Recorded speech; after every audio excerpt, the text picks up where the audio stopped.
नामवर अदीब मौक़िक़ ॿोलीअ जे माहिर मुतरजम सियासी ऐं समाजी अॻवान डॉक्टर मोहब्बत बुरड़े जी 28वीं वरसी तक़रीब डॉक्टर मोहब्बत अकेडमी कंबर पारां जामशोर में MS power institute of Sindh study जे सहकार सां मुनक़द कई हुई।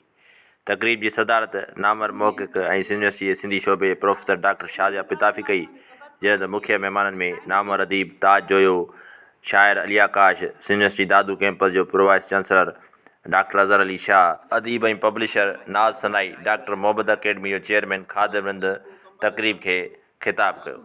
उन मौक़े ते डॉक्टर मोहब्बत बुरड़ो जे ॿिनि किताबनि ॿोल ऐं ॿोलीअ जो बण ऐं शऊर जो महूरत कयो वियो ऐं 24हों डॉक्टर मोहब्बत बुरड़ो एवार्ड 2025 अदबी ख़िदमत जी मनता में नामवर अदीब महमूद मुग़ल खे तहक़ीक़ी ख़िदमत जी मनता में डॉक्टर शाहजहा पिताफ़ी खे शाइरी जे शोबे में ऐं अली आकाश खे ॾिनो वियो। वरसी तक़रीब की कार्रवाई हलाईंदे डॉक्टर मोहब्बत अकेडमी एज़ाज़ी डायरेक्टर डॉक्टर रियाज़त बुरड़ो आजाणो पेश कंदे चयो त डॉक्टर मोहब्बत बुरड़ो लसानियात ऐं तहक़ीक़ जे शोबे में कयल कम जी शुरूआत इंसाइक्लोपीडिया सिंधी का बाबति मक़ाला लिखण ऐं फ़हरिस्तूं जोड़ण सां थी, जंहिं बाद हुन साइंसी ऐं फ़नी इस्तिलाह साज़ी ते कमु कयो। उन दौरान हिन ॿोलीअ ते खोजना कंदे ॿोल जो बण ऐं ॿोलीअ जो बण किताब लिखिया। संदसि कमु हिन वक़्तु नई अॻुभराई करे रहियो आहे, जो कयल कमु तहक़ीक़ सां गॾु तनक़ीदी पिणु आहे। तहक़ीक़ में हुन दलीलनि सां गॾु पंहिंजो नुक़्ते नज़र पेश कयो आहे। संदसि इंसाफ़ करण लाइ असांखे अञा वधीक इल्मी तहक़ीक़ जी घुरिज पवंदी। कड़ो मंझि करे जीअं लोहार लपेटियो, कड़ो मंझि करे जीअं लोहार लपेटियो, मुंहिंजो जीउ जड़े सुपेरियां सोहो कयो। अॼु असीं हिते MS power institute of Sindh studies में असांजी सिंधी ॿोलीअ जे नामियारे मौक़िक़ अदीब मुतरजम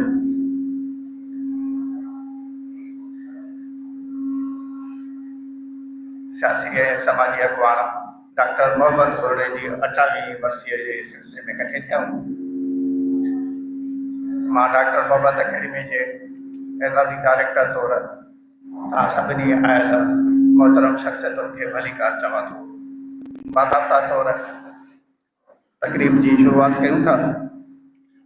सभ खां पहिरियां स्टेज ते कुझु शख़्सियतुनि खे मां कोठ ॾींदुसि आहे त हर साल जॾहिं वरसी जी तक़रीब थिए त ज़रूरु डॉक्टर मोहब्बत साहिब जो को न को नओं किताब शाया थी अचे ऐं जेकॾहिं पहिरियां त ईअं ई थींदो रहियो 15-20% ताईं, उनखां पोइ वरी इहो बि थियो त जेके अॻियां किताब ख़तमु थी वियल हुया त वरी उन्हनि जा नवां छापा बि छपजणु शुरू थिया, जिन में ख़ासि तरह सां घणो मक़बूल किताब फ़लसफ़ी वारो थियो, जंहिंजा 6 छापा शाया थिया आहिनि ऐं अहिड़ी तरह सां ॿियनि किताबनि जा बि ॿिया 3 छापा पधर थिया आहिनि। केचा आयो काफ़िलो साथ धणी सरवाण, केचा आयो काफ़िलो साथ धणी सरवाण, जहिड़ो पुनू पाण तहिड़ी सिटरा साथ जी। तक़रीब खे अॻिते वधाइनि था ऐं 2-4 लफ़्ज़ डॉक्टर मोहब्बत जी किताब ॿोलीअ जी गुण जे हवाले सां मुख़्तसर तौर ते तव्हांजे आॾो मां पेश कंदुसि।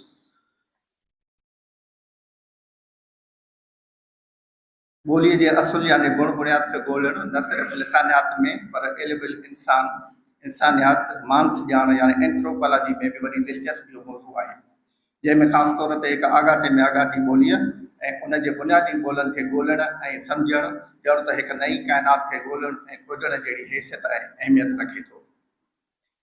डॉक्टर मोहब्बत ॿोलीअ जो गुण में लिखे थो, ॿोली उहो खज़ानो आहे जेको ॻाल्हाइण जे वसीले गॾु थी वियो आहे।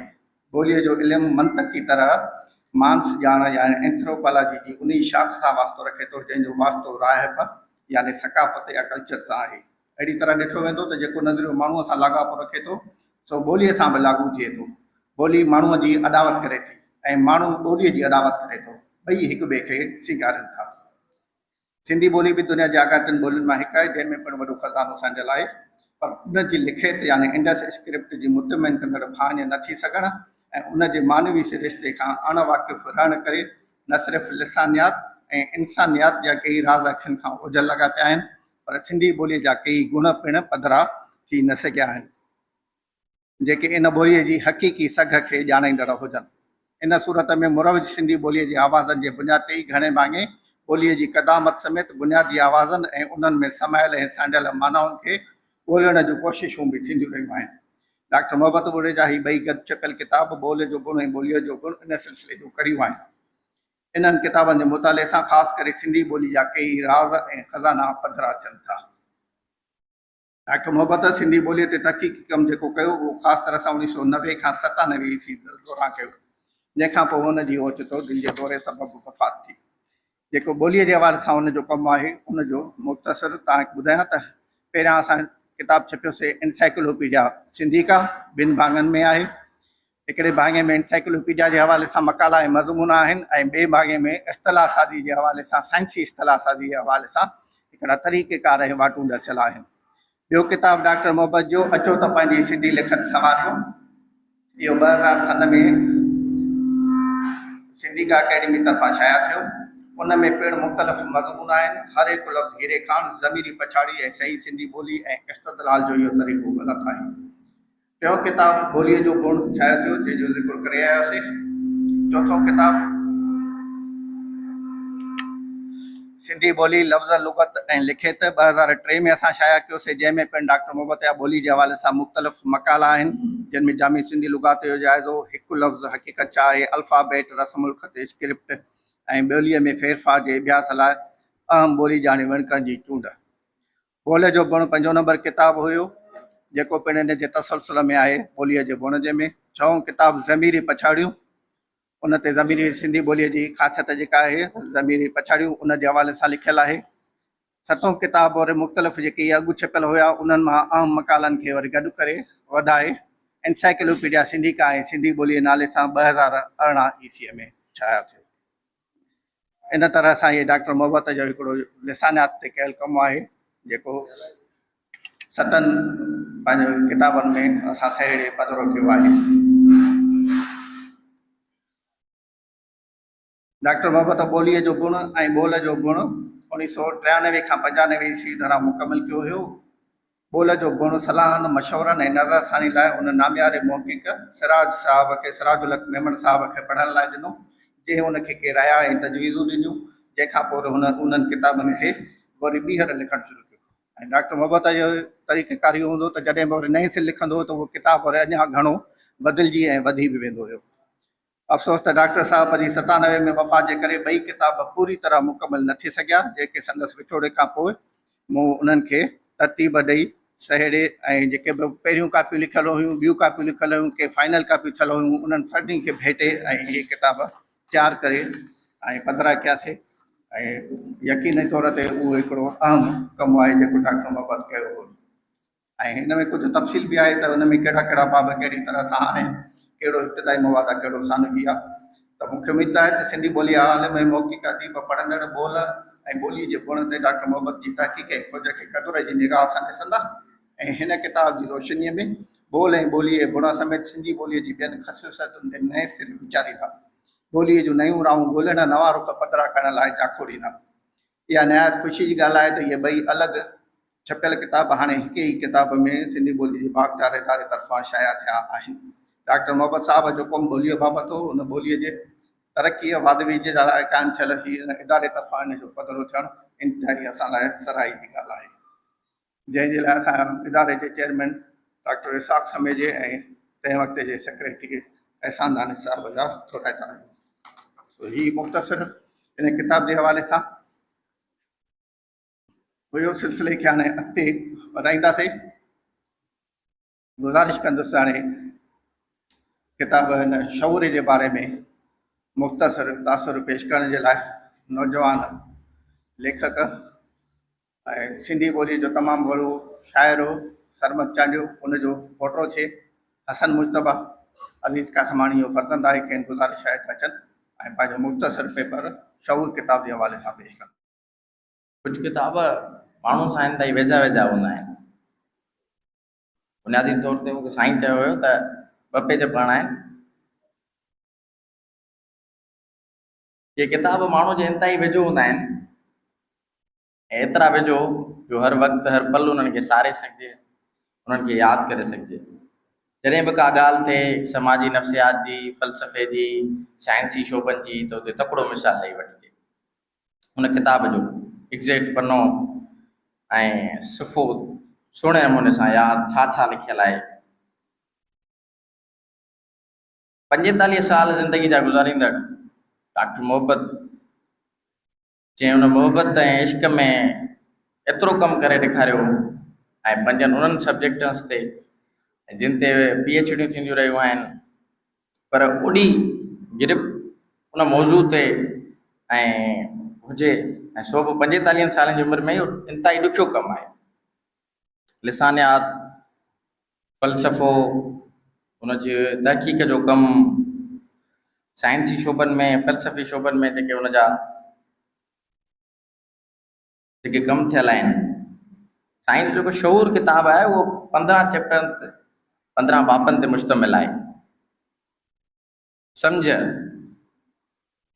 माना माण्हूअ खे बालकपणे में वठी वञी ऐं उनखे सेखारिजे त दुनिया जॾहिं वजूद में आई, उते जॾहिं इंसान तख़लीक़ कयो वियो या साइंसी तौरु इर्तिका करे आयो, त उन में सम्झ कीअं पई, उन में शऊर कीअं पैदा थियो, उन सम्झ खे नंढड़नि नंढड़नि ऐं सुहिणनि सुहिणनि मिसालनि सां डॉक्टर साहब सम्झाए थो। उनखे इर्तिकाई मरहले में वठी वञे थो। इहो किताबु बुनियादी तौर ते 87 ऐं 88 वारे ॾहाके में लिखियो वियो। माना जॾहिं डॉक्टर साहब जी उमिरि तक़रीबन 28 खां 30 सालनि जे विच में हुई, उन दौर में इहो शऊर किताबु लिखणु ऐं एॾो मुतालियो त ज़ाहिर हुयो जो उन एॾो माना असांजे लाइ सिख्या जे लाइ इहो किताबु लिखियो, पर उहो किताबु कंहिं सबब जे करे छपिजी कोन सघियो। साईं जी वफ़ात खां 7 साल पोइ इहो किताबु छपियो, जंहिंजो पहिरियों चैप्टर आहे सम्झ छा खे चइजे थो। उनखे मुख़्तलिफ़ बारोतड़ में वठी वञी ॿारु कीअं रहंदो आहे ऐं ॿारु थञ कीअं पवंदो आहे, उन नंढड़े नंढड़े चैप्टर्स ते खणी वञी ऐं एॾो गहराईअ सां सम्झाइणु जो माण्हू खे वाक़ई सम्झ जी माना इल्मु थी वञे त वाक़ई सम्झ थींदी छा आहे।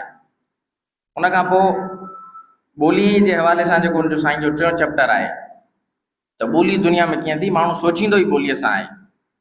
माण्हू जे ज़हन में जेका बि तख़लीक़ आई उहा आई माना ॿोली जे बुनियाद ते। सुञाणप जे लाइ नाला रखिया विया ऐं उन्हनि ते ॻाल्हायो वियो। किताब माण्हुनि जी शऊरिया बियारी कंदा आहिनि। डॉक्टर मोहब्बत इंसान जे शऊर जे गुणनि ते आधारियल किताबु शऊर आहे। हिन किताब जे पहिरें बाब सम्झ में छा खे चइजे थो उनखे सम्झायो वियो आहे। इंसान जो वजूद जॾहिं खां हिन धरती ते थियो आहे, काई ॿोली हुई न काई सम्झ हुई, न ई कुझु ॿियो जेको इंसान खे सही ऐं ग़लति जो मफ़हूम सम्झाए सघे। डॉक्टर मोहब्बत जे हिन किताब में इंसान खे बारोतुनि जो अभ्यास सेखारियो वियो आहे। शऊर किताब राज कीअं ठाहिबो आहे, सम्झ या शऊर खे कीअं अपनाइबो आहे, उन्हनि ते इंसान दुनिया में जॾहिं ॾिठो त सभु आहियूं बि साॻिया, माण्हू बि साॻिया आहियूं, खाऊं पीऊं बि साॻियो था। उन्हनि पाण वटि मिक़दार में शयूं ठाहिणु शुरू कयूं ऐं उतां खां पोइ कॉलोनीज़ जनम वरितो, उन्हनि खां पोइ राज बाग़ ठहिया।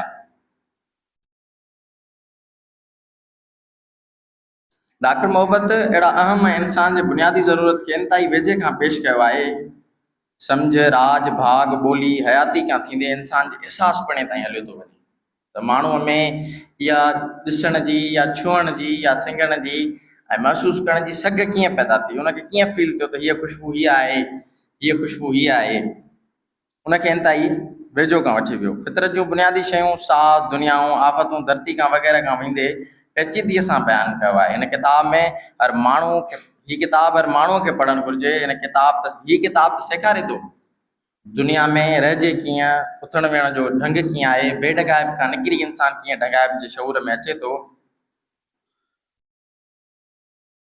हिन किताब जे आख़िरी 5 बाबनि में इंसान जे मज़हबी सोच, ख़ुदाउनि जो तसवर, रूहानियत जहिड़े मौज़ूअनि खे इंसान जी सम्झ लाइ सवलो करे पेश कयो आहे त माण्हू उन मुंझारे जो शिकार घटि थियनि। धरती वजूद में कीअं आई, ख़ुदा आहे या न आहे, तफ़सील सां ॻाल्हायो वियो आहे। धरती सां इंसान जो कहिड़ो रिश्तो आहे जहिड़ो अज़ीम तसवरनि सां असां सम्झियल आहियूं। मदोश बोटे जो सिटूं आहिनि 4। आज पो छो मिले माण्हू पो वियो मरी, सोच सान्याह जो सिलसिलो वियो मरी, वक़्त जो वहकरो उकरा थो करे, जो उथियो सो बचियो, जो सुतो वियो मरी। ऐं हाणे मां शऊर किताब जे हवाले सां ई ॻाल्हाइण लाइ गुज़ारिश कंदसि।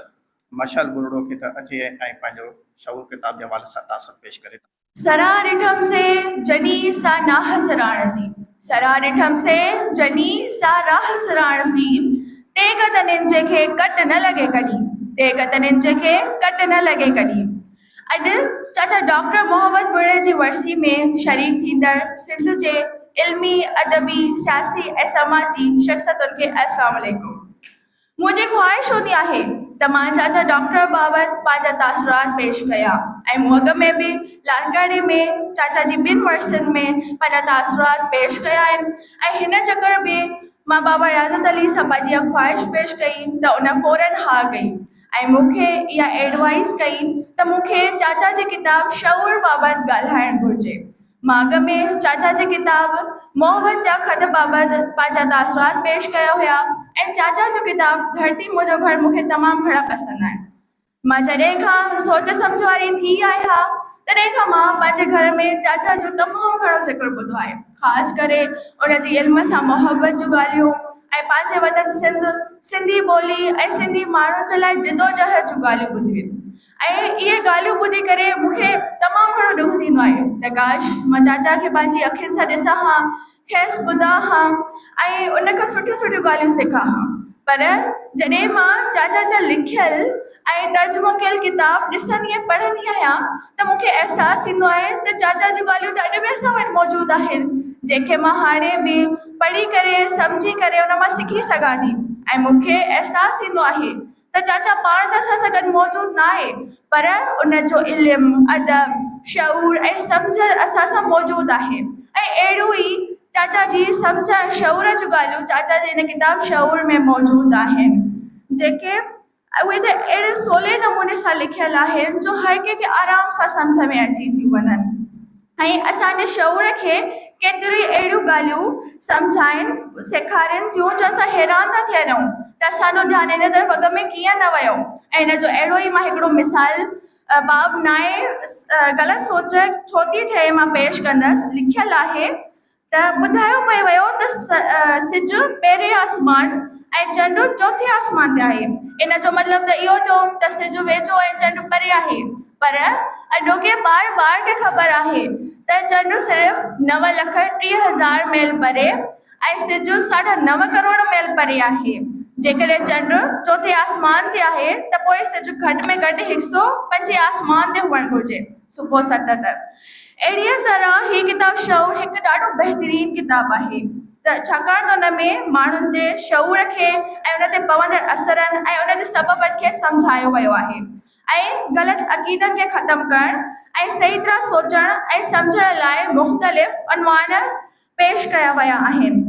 चाचा डॉक्टर जो इहो ॾाढो सुठो तरीक़ो आहे त हू पहिरियों सुवाल पुछे थो, उन खां पोइ अलॻि अलॻि तरीक़नि सां उन सुवाल जो जवाबु ॻोल्हे पोइ आख़िर में हिकु सुठो ऐं सही जवाबु ॿुधाए थो। मां पाण हिकु साइंस जी स्टूडेंट आहियां ऐं मूंखे ख़बर आहे त सुवालु सही हुजे या ग़लति, पर उन ते सोच वीचार करण सां, उन ते तहक़ीक़ करण सां सही जवाबु ज़रूरु मिले थो, जेको असांजी सोच खे बि सही करे थो ऐं सॼे इंसान ज़ात जे लाइ काराइतो थिए थो। तव्हां सभिनी जी महिरबानी। ऐं हाणे किताब ॿोल ऐं ॿोलीअ जो गुण जे हवाले सां ख़ासि तरह पंहिंजे ख़्यालनि जो इज़हार करण जे लाइ ऐं इन मौज़ूअ सां गहरी दिलचस्पी रखंदड़ डॉक्टर मोहब्बत अकेडमी जो असांजो प्यारो दोस्त सतार अकड़ो खेनि गुज़ारिश आहे त अचनि ऐं पंहिंजनि ख़्यालनि जो इज़हार कनि। तव्हां सभिनी जी भरपूर ताड़नि में सतार अकड़ो। तौर ते साइंस फ़लसफ़े ऐं ॿोली जो माण्हू हुयो ऐं डॉक्टर जा जेके आख़िरी 5-7 साल रहिया उहे डॉक्टर जा रहिया ई सिंधी ॿोलीअ ते ख़ासि ऐं ॿोलीअ ते वधीक, स्पेशली सिंधी ॿोलीअ में जेको लफ़्ज़नि जो जेको बुनियादु आहे, लफ़्ज़ कीअं ठहनि था, उन ते हिकिड़े मॉडर्न ऐं हिकिड़े जेको आहे नए अंदाज़ सां सोच करे, जेका रिवायती सोच आहे उन खां हटी करे डॉक्टर मोहब्बत इन ते जेको आहे लिखियो बि, ॻाल्हायो बि ऐं लेक्चर बि ॾिना। डॉक्टर जो जेको किताबु आहे ॿोली, तव्हांखे ख़बर आहे त ॿोली त जॾहिं खां वठी इंसान खे सम्झ ऐं ॻाल्हाइण जी सघ आई त माण्हू पंहिंजनि ख़्यालनि, एहसासनि, जज़्बनि, तजुर्बनि, पीड़ाउनि, लकाउनि खे को न को लफ़्ज़ ॾियण जी कोशिशि कई। इन लाइ हिकिड़ो मख़सूसु लफ़्ज़ हुजणु घुरिजे ऐं अहिड़ा हिकिड़ा आवाज़ मिली करे उन हिकिड़ा लफ़्ज़ माण्हूअ ठाहिया जेके अॻिते हली उहे लफ़्ज़ जेके आहिनि उन्हनि ॿोलीअ जो रूप वरितो, ग्रामर जो रूप वरितो।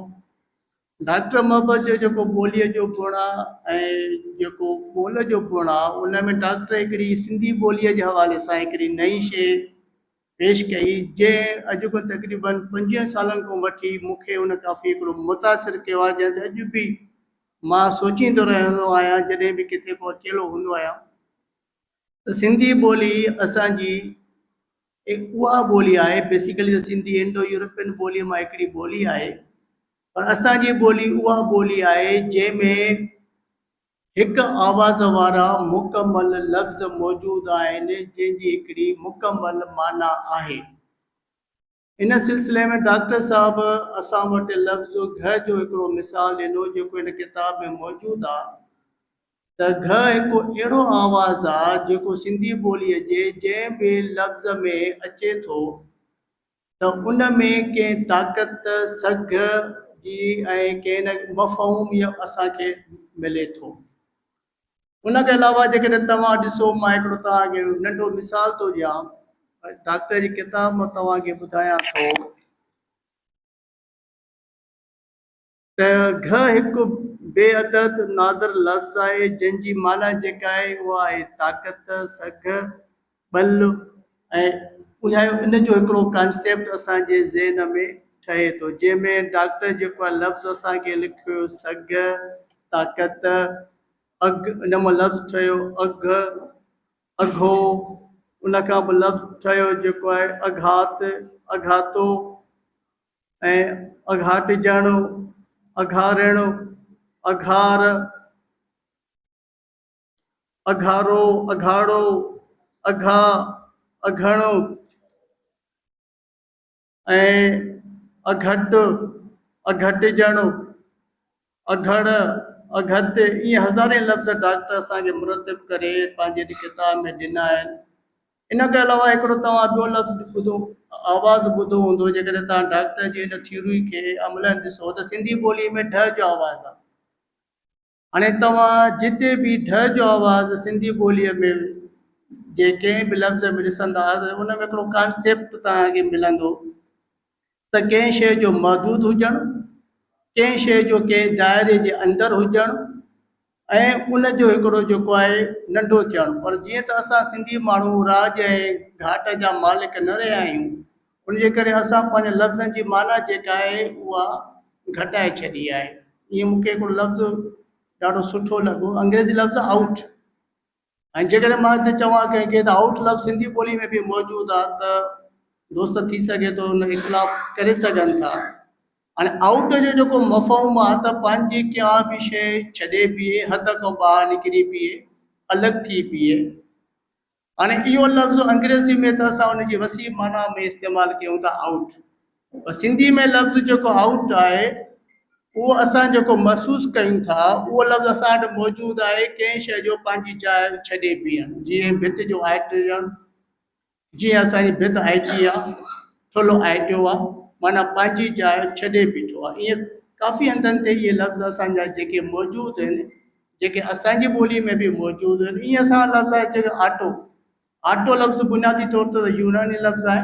यूनानी में टे जो आवाज़ आहे कोन, टे जो आवाज़ आहे, उहो उनखे आतो चवंदा आहिनि।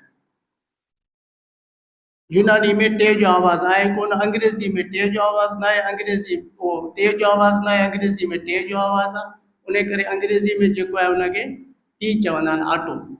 हाणे असांजी जेका शइ पंहिंजो पाण, जीअं त मां तव्हांखे इहो चयो त असां पंहिंजे लफ़्ज़नि जी माना महदूद करे विया आहियूं, त जेका पंहिंजो पाण तयारु थी वञे, पंहिंजो पाण हली पए, पंहिंजो पाण उहो कमु करण लाइ तयारु थी वञे त उन लफ़्ज़ इस्तेमालु कंदा आहियूं आतो। हीअ त आतो आहे, हीअ माई आती आहे, माना उहा तयारु आहे, उहो पंहिंजे लाइ ऑटोमेटिक उहा जेका आहे उहो कमु कंदी। त उहे लफ़्ज़नि जी माना असां सिंधी में महदूद करे विया आहियूं। ईअं हज़ारे लफ़्ज़ आहिनि जेके इंडो यूरोपियन ॿोलियुनि में आहिनि जंहिंजो बुणो बुनियादु असां वटि आहे। जीअं लफ़्ज़ माण्हू आहे, माण्हू जेको लफ़्ज़ आहे उहो वाहिद सिंधी ॿोली आहे सभिनी इंडो यूरोपियन ॿोलियुनि में, जंहिंमें लफ़्ज़ माण्हू पंहिंजे असुल रूप में मौजूदु आहे। जिन ते ॿियनि ॿोलियुनि में इहो लफ़्ज़ मटिजी वियो आहे। ईअं हज़ारे ॿिया बि लफ़्ज़ आहिनि। जीअं मां खे हैरत थी त लफ़्ज़ जेको आहे रओ, रो हिन वक़्तु सिर्फ़ु 2 ॿोलियुनि में बचियो आहे दुनिया में, हिकिड़ी सिंधी आहे, ॿी आयरिश आहे। रे जो रो जेको आहे उनजो मतिलबु आहे फैब्रिक। हिकिड़ी सिंधी ॿोली आहे जंहिंमें रो पंहिंजो लफ़्ज़ फैब्रिक जो ॾिए थो, ॿियो आयरिश ॿोली आहे जंहिंमें रो लफ़्ज़ मतिलबु आहे फैब्रिक। बाक़ी ॿियनि ॿोलियुनि में त ॿिया लफ़्ज़ अची विया आहिनि उनजी जाइ ते, त असांजी ॿोली में ख़ूबी आहे, इहे लफ़्ज़ अचनि था। सिंधी ॿोली में हिकिड़ो आवाज़ु आहे ढ। ढ जो आवाज़ु जीअं मां तव्हांखे ॿुधायो, इहो ढ तव्हां कंहिंसां ई पढ़ंदव, कढ, ढो, ओढण, आइढो ऐं जेका आहे ढल, त उन में माना महफ़ूज़ करणु, उनजो मतिलबु आहे कि दाइरे जे अंदरि रहणी। हज़ारे लफ़्ज़ सिंधी में मौजूदु आहिनि जेके डॉक्टर जी इन जेका आहे नज़रिए या फार्मूला त सिंधी ॿोलीअ में हिकु आवाज़ जा लफ़्ज़ मौजूदु आहिनि। ईअं जेके असां तहक़ीक़ कयूं त असांखे हज़ारे लफ़्ज़ मिलंदा। मतिलबु डॉक्टर हिकिड़ो तमामु वॾो माण्हू हुयो, उन में इलाही हज़ारे जेको आहे ख़ूबियूं हुयूं, उनखे वक़्तु घटि मिलियो, पर हू एतिरो कुझु बुनियादी असांखे शयूं ॾेई वियो आहे। ऐं जेकॾहिं असां उनखे हलायूं, ऐं सिंधी ॿोली असांजी बिल्कुलु दुनिया जी जानदार ॿोलियुनि मां हिकु आहे।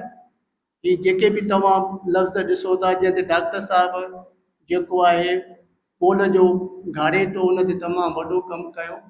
ही जेके बि तव्हां लफ़्ज़, जीअं मूंखे हिकिड़ो लफ़्ज़ तव्हां अंग्रेज़ी जा लफ़्ज़ ॾिसो था, जीअं वाइड। वाइड जो मतिलबु आहे त कंहिं शइ ते वञो न। सिंधी में चइबो आहे वध। वध माना का शइ कंहिं तरफ़ वञ, जेके हुनखे अलफ़ ॾींदासीं थींदो अवध, उहो अवॉइड चवंदा आहिनि, असां अवध चवंदासीं। असां उन्हनि जे लफ़्ज़नि जी माना ठाहे था सघूं। अवध माना उन तरफ़ न वञ, अवॉइड कर।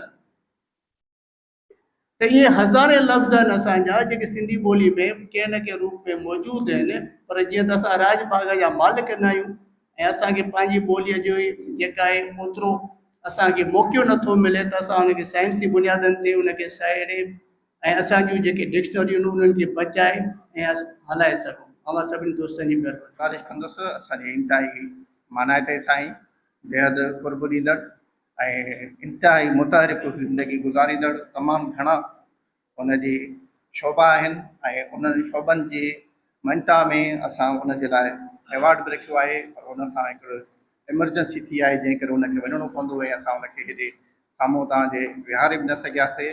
अवॉर्ड बि तव्हां उनखे असांजे सक्सेस खे ॾींदासीं, पर उन खां पहिरियां उनजो मुख़्तसिर तौर ते प्रोफाइल थोरो छो त उनजो अवॉर्ड बि आहे। इंतिहाई मानाइतो साईं महमूद मुग़ल पाण नामियारो कहाणीकार, कालम नवीस, कंपेयर, मुतरजिम, नाविल नवीस ऐं नाटक नवीस, ख़ासि तरह सां वॾा वॾा शोभा।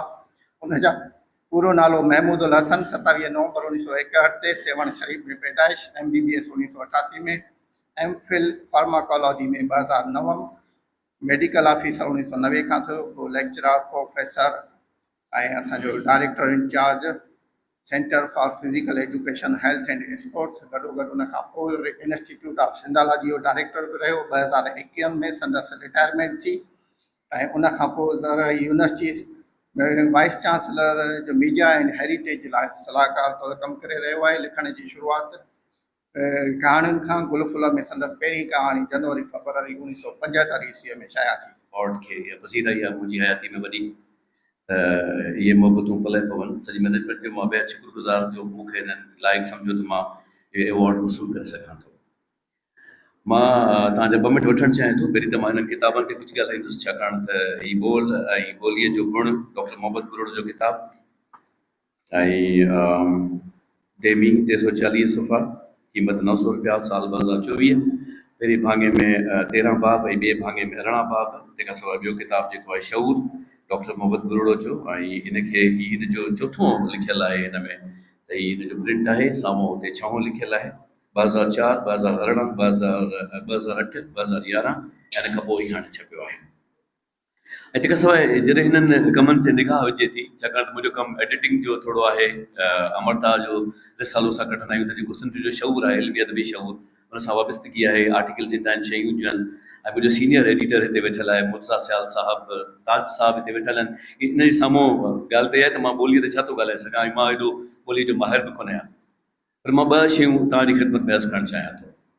ज़िंदगी में कुझु माण्हू एॾा जाइगेंटिक हूंदा आहिनि, एॾा वॾा हूंदा आहिनि, त उन्हनि जो पोरियो नज़र ईंदो आहे। ऐं असां वटि ईअं आहे त असां पुछंदा आहियूं बाबो किथे रखियलु आहे, त बाबे जी ख़बर आहे।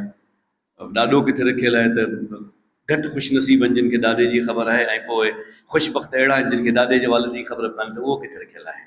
हीअ ज़िंदगी आहे, हिन में ईअं ई थिए थो त माण्हू वधि में वधि हिकिड़ो जनरेशन हले थो या 2 जनरेशन हले थो, टियों त ॾाढो मुश्किल आहे, अबस आहे। मां हिन खे हैरत सां ॾिसंदो आहियां रियाज़त खे, जंहिंजे अंदर में उहा चिणक भरे पई थी पंहिंजे भाउ सां इश्क जी, भले ही एकेडमी हुजे पर मां पंहिंजे अंदर जी ॻाल्हि तव्हां सां करणु चाहियां थो। इहा उहा मोहबत आहे जेका भाउ जे ख़ुलूस जी मोहबत आहे, जेका पंहिंजे भाउ जे पोरे खे ऑलमोस्ट 28 सालनि खां पोइ जारी रखंदी अचे पई। मुंहिंजा लफ़्ज़ भले थोरा कड़ा हुजनि, असां विसारण वारी क़ौम आहियूं, असां जल्दी फरामोश कंदा आहियूं।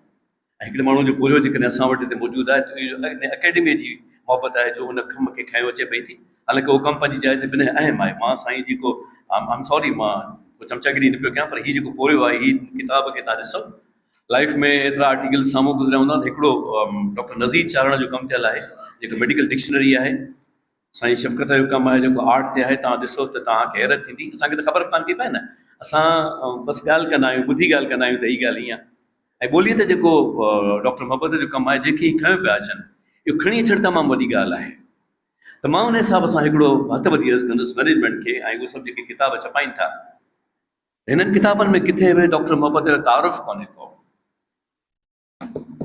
मां को का नेगेटिविटी न पियो वञा, पर मां चाहियां थो त असां डॉक्टर साहिब जो हिकिड़ो पेज या 2 पेज हिन किताब में ज़रूरु रखूं, त जेको नओं नस्ल आहे, जेको नौजवान नस्ल आहे, जेको हिन किताब खे पढ़े थो, उनखे इहा ख़बर हुअणु घुरिजे त साहिब तहरीर केरु हुयो, हुन छा कयो, हुनजी लाइफ जो कहिड़ो प्रोफाइल गुज़रियो। इहो तमामु अहम आहे। ऐं इहो आईंदे इनशाअल्लाह, छाकाणि त मूंखे यकीन आहे रियाज़त महिनत करे पियो थो। न्याणी ॻाल्हाइण आई त मूंखे त रोअण पियो आयो त माना हुनजी ॼमार बि एतिरी कान्हे जेका हुनजी रुख़सती जी ॼमार आहे। उन खां पोइ हुन माण्हू जो एतिरो पोरियो त आहे न जो हुनखे यादि करे पई, हुनखे सिक सां मोहबत सां यादि करे पई, हुनजी लिखियल शयुनि खे पढ़े पई। असां त साम्हूं मौजूदु हूंदा आहियूं, पर असांजी शयुनि खे कोन पढ़ंदो आहे। हिकिड़ा माण्हू जेके वञी चुका आहिनि, उन्हनि जी शइ खे जेकॾहिं पज़ीराई मिले त इहो कुझु घणो कुझु आहे। त इन करे इहो तमामु अहम आहे त असां जेके बि शयूं ॾियूं, असां त ॾिसो त अॼुकल्ह हिकिड़ो किताबु छपे थो त पोयां त 200 पेजनि जो तारीफ़ लिखियलु हूंदा, महमूद साहिब हीअ कयो कमाल करे छॾी, हिकिड़ो वॾो फोटो हूंदो महमूद साहिब जो, ऐं हिकिड़ी वॾी तारीफ़ बि लिखियलु हूंदी। जॾहिं त हिन किताब में किथे बि उहा शइ कान्हे। हीअ बोल हिकिड़ो मिंट कोन्हे। मां रुॻो हिकिड़ो नंढिड़ो अर्ज़ु करणु चाहियां थो त असांखे जेको ट्राइब्यूट ॾियणु खपे, ज़रूरु ॾियणु खपे, ज़रूरु ॾियणु खपे, खपे न बल्कि ज़रूरु हुजे उहो। ऐं हीअ शइ जेका आहे प्रोटोकॉल में इहा शामिल आहे। मां हिकिड़ो पेज पढ़णु चाहियां थो, ऐं मां हैरान थी वियुसि त माण्हू कीअं कमु कनि था। कार्ल सेगन कंदा हुया कॉस्मोस, शायदि तव्हां मूंखे उहा सीरीज़ ॾिठी हुजे जेका साइंटिफिक फिक्शन हुयो। कार्ल सेगन जो तमामु वॾो नालो आहे कॉस्मोस में। ऐं जॾहिं मां डॉक्टर मोहब्बत जा किताब पढ़िया, छाकाणि इहा बि हिनजी महिरबानी आहे त रियाज़त मूंखे सॼो सेट पुॼायो, ऐं मूं जॾहिं हुनजी मां किताब वेंट थ्रू दैम त मूंखे कार्ल सेगन लॻो सिंधीअ जो। हाणे पंहिंजे माण्हू खे ॿाहिरि माण्हू सां न मिलाइबो आहे, उहो अंग्रेज़नि मर्ज़िया मालिक आहिनि, असां पंहिंजा सिंधी आहियूं, असांजो पंहिंजो इल्मु आहे, असांजो पंहिंजो इल्मु घटि कोन्हे। पर डॉक्टर मोहब्बत जो जेको स्टाइल आहे उहो वॾो साइंटिफिक स्टाइल आहे। तव्हां हुनजी तहरीर पढ़ंदो त तव्हांखे बिल्कुलु महसूसु थींदो त हिकिड़ो साइंसदान ॻाल्हाए थो जेको शयुनि खे प्रूव करे थो। ॿोलीअ जा माहिर वेठा आहिनि, ऐं ह्यूमन बिहेवियर्स में असां जॾहिं ॿोली पढ़ाईंदा आहियूं त असां त हिकिड़ी सादी ॻाल्हि पढ़ाईंदा आहियूं त उचार जा 2 मुहरक हूंदा आहिनि, हिकिड़ी फोनेशन, हिकिड़ी आर्टिकुलेशन। जॾहिं तव्हांजा चप, तव्हांजा गल, तव्हांजी ज़बान ऐं तव्हांजो नकु मिले त हुनखे आर्टिकुलेशन चइबो आहे। ऐं जेकॾहिं चप बंदि हुजनि ऐं नक सां ॻाल्हाए वञे त इहा फोनेशन आहे। इहो असांखे सम्झ में अचे थो। मां हिकिड़ो पेज अव्हांजे साम्हूं इख़्तिसार सां पढ़ी मोकल वठणु चाहियां थो। पेज 80, ॿोल ऐं ॿोलीअ जो गुण। ॾिसो माण्हू जी महिनत ॾिसो छा कमाल आहे। हैरत अंगेज़ माण्हू आहिनि, अलाए छा छा करे विया ज़िंदगीअ में, कि जॾहिं हिननि खे ॾिसे थो त लॻे थो त हयाती में अहिड़ो कुझु कयो ई कोन्हे को। वाई ॾियण जो वाइल, को बि वाई ॾियणु आवाज़ बिना झीणे वाइल जे उपाइणु मुमकिन न आहे। हर वाई ॾियण सां घटि में घटि हिकु झीणो वाइल अवसि अणटुट नमूने गंढियल थिए थो, पर को बि वाई ॾियणु जॾहिं अहिड़ी तरह उपायो वञे जो हुनजी गंढप में हिकु चिटो वाइल महसूसु थिए, तॾहिं सूरत हाल कहिड़ी हुजे थी। आपा चई ॾिसो, ॾिसो वर्क ॾिसो, माण्हू कमु ॾिसो। आपा चई ॾिसो, ॿुधायल तरीक़े मूजिबि उन में 3 आवाज़ आ, प, आ आहिनि, पर छा पहिरियों आ ऐं पोयों आ बिल्कुलु हिकु जहिड़ा आहिनि? पहिरियों आ चवण महिल हवा जे लंघ खे वात जे खोपे में कंहिं बि हंधि रंडक नथी थिए। वात पूरो खुलियल, चप ढरा, चप ॼिभ जे अॻे हिसे जी सतह कुझु मथ भरी, पर पुठियों हिसो मुमकिन हद ताईं हेठि। हवा जो लंघ पूरो खुलियल, इख़राज जो हंधु ॼिभ जी पुठि, वाकल डोरियूं फड़कंदड़ हवा जी कुल वहिक वात मंझां ऐं आवाज़ी हालत औसर। पा चवण महिल हिकु ख़ासि फ़र्क़ु जेके हर हिकु महसूसु करे सघे थो इहो आहे त चप पाण में मिली हवा जे लंघ खे बंदि कंदे ई धार थी हवा खे डगुड़ियनि था ऐं उन महिल वात जे खोपे में ॻाल्हि उज़वनि जी बीहक उहा साॻी जेका आ चवण महिल हुई। हाणे आबा चई ॾिसो, आ ऐं बा में हिकु ख़ासि फ़र्क़ु इहो ई आहे जेको आ ऐं पा जे विच में मौजूदु हो, पर बा ऐं पा जे विच में भुणके जो फ़र्क़ु आहे। हाणे आफा चई ॾिसो, अॻु बयानु कयल फ़र्क़ु त महसूसु करे सघिबो, पर फा चवंदे चपनि भरिसां झलियल हथ जी पुठीअ ते हवा जो झुलको पिणु महसूसु थींदो। साॻियो तजुर्बो आभा ऐं आबा चई करे ॾिसो।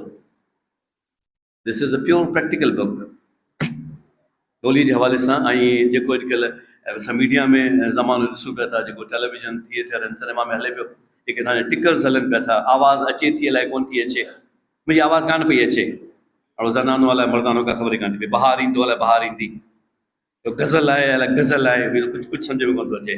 ख़ौफ़ आहे इहो, असांखे हिननि जी ज़रूरत आहे, असांखे हेॾियुनि शयुनि जी ज़रूरत आहे। ऐं इहा शइ लाज़मी तौर ते, मिसाल तौरु मां इहो तव्हां सां वाइदो कोन थो कयां, मां पंहिंजे पाण सां वाइदो थो कयां, मुंहिंजा पोटा पोटियूं किताब पढ़ंदा, मां हुननि खे पाण ई पढ़ाईंदुसि, छाकाणि त मुंहिंजो फ़र्ज़ु आहे त मां पंहिंजे औलाद खे पढ़ायां। असांजो फ़र्ज़ु आहे त असां पंहिंजे औलाद खे शयूं पढ़ायूं, असां ई मुंतक़िल कंदासीं, ऐं असांखे एॾी वॾी महिनत खे मुंतक़िल करणु खपे। स्पेनिश ज़बान जो हिकिड़ो कॉल हुयो त असीं हुननि असांखे मिटी में पूरियो, पर खेनि इहा ख़बर न हुई त असां ॿिज हुआसीं। हुननि असांखे मिटी में पूरियो, पर खेनि इहा ख़बर न हुई त असां ॿिज हुयासीं। डॉक्टर मोहब्बत हिकिड़ो ॿिज, जिस्मानी तौर ते त हू मिटी में पूरियल आहे, पर जेका ज़हनी असरु आहे, जेको शऊर ही कुझु कमु कयल आहे, उहो यकीन मोहब्बत जे लाइक़ु आहे। ऐं मां ज़ाती तौर ते तव्हांजो शुक्रगुज़ार आहियां त असां सभु हिते कई आया आहियूं, ऐं असांजो फ़र्ज़ु थिए थो त असां साईं खे इज़त ॾियूं, पोइ मान ॾियूं, पोइ ममता ॾियूं, जेका बादस मर्ग उहो लहिणे थो। ख़ुदा तव्हां ख़ुशि रखे। मां वरी बि हिकिड़ो भेरो अकेडमी जो शुक्रगुज़ार का। ऐं हाणे मुख़्तसिर तौर ते पंहिंजनि ख़्यालनि जो इज़हार करण जे लाइ मां चई पंहिंजे प्यारे दोस्त ऐं नामियारे मौक़िक़ शाह जी शाइरीअ ते जे समाजी कार्य ते इंतिहाई अहम मौज़ूअ ते PhD कंदो डॉक्टर एहसान दानिश खे चवंदुसि त मुख़्तसिर तौर ते पंहिंजो लफ़्ज़नि जो इज़हार करे। जनी ॾिठो पिरीन खे तनी संदी काय करे न सघां ॻाल्हि। हुते स्टेज ते मौजूदु सभई मुअज़्ज़िज़ शख़्सियतूं ऐं मुंहिंजे साम्हूं वेठल ओतिरे ई मान मर्तबे इज़त जे लाइक़ु दोस्त हक़ मौजूदु। जीअं हिते मूंखां अॻु में बि दोस्त ॻाल्हि करे पिया, ऐं उन खां अॻु में डॉक्टर रियाज़त हमेशह वांगुरु जॾहिं बरसी थींदी आहे त डॉक्टर मोहब्बत जो जेको कमु आहे उन जे हवाले सां हिकिड़ी ताराना नज़र हिकिड़ी उन ते विझंदो आहे, त जेके वेठल माण्हू आहिनि उन्हनि खे ख़बर पइजी सघंदी आहे त डॉक्टर मोहब्बत जो हेल ताईं कहिड़ो पोरियो जेको आहे उहो मंज़र आम ते आयो आहे, ऐं उनजूं कहिड़ी ख़िदमतूं आहिनि। मां जॾहिं बि डॉक्टर मोहब्बत खे या उनजे किताबनि जे ज़रिए पढ़ियो आहे, ॾिठो आहे ऐं मुतालियो कयो आहे, त मूंखे महसूसु थींदो आहे त डॉक्टर मोहब्बत बुनियादी तौर ते हिकिड़ो साइंटिस्ट हुयो, हिकिड़ो साइंस जो शागिर्दु हुयो, ऐं साइंस सां गॾोगॾु फ़लसफ़ो ऐं उन सां गॾोगॾु पोइ लिसानियात, इहे सभई हुनजे कम जा हिकिड़ा दायरा हुआ, पर उहो बुनियादी तौर ते हिकिड़ो सियासी अॻुवाण हुयो, उनजी उहा बि हिकिड़ी पंहिंजी तरबियत हुई। इन जे करे हू पंहिंजे कम सां कमिटेड हुयो, जेको हुन कमु हथ में खयों त उहो पूरी कमिटमेंट सां उनखे निभाइण जी कोशिशि कई। तव्हां हिते इहा ॻाल्हि ॿुधी त हीअ जेको लिसानियात वारो कमु आहे या ॿोलीअ ते जेको डॉक्टर कमु कयो आहे, उहो हुनजे उमिरि जे रुॻो 7 सालनि जो इहो पोरियो आहे, जेको 91 खां 1997 ताईं हुन कयो आहे।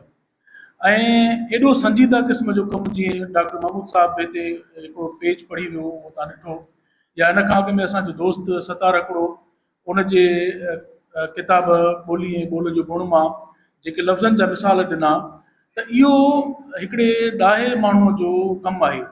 हूअं असां जंहिं दुनिया में रहूं था, हिते इहो हिकिड़ो रिंगट हले थो, जेको त ज़ाहिर आहे उहो पंहिंजे उन में हक़ीक़त बि आहे त स्पेशलाइज़ेशन हुजणु खपे, पर हिकिड़ा माण्हू जेके आहिनि उहे हिकु ई वक़्तु मुख़्तलिफ़ मौज़ूअनि जा स्पेशलिस्ट थियनि था पिया।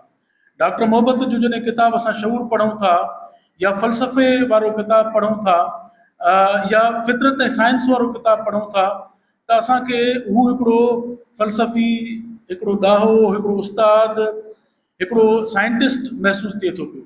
पर असां जॾहिं हुनजो किताबु अचो त पंहिंजी सिंधी लिखत संवारियूं या ॿोलीअ जो गुण या ॿोल जो गुण या ज़मीरी पछाड़ियूं, इहे किताब असां जॾहिं पढ़ूं था त न रुॻो असां जेके ॿोलीअ जा तमामु नंढड़ा हिकिड़ा पढ़ंदड़ आहियूं, पर उन वक़्त जा जेके वॾा ॿोलीअ जा माहिर हुआ उहे बि उनखे रिकग्नाइज़ कनि था ऐं उहे उनखे दाद ॾियनि था।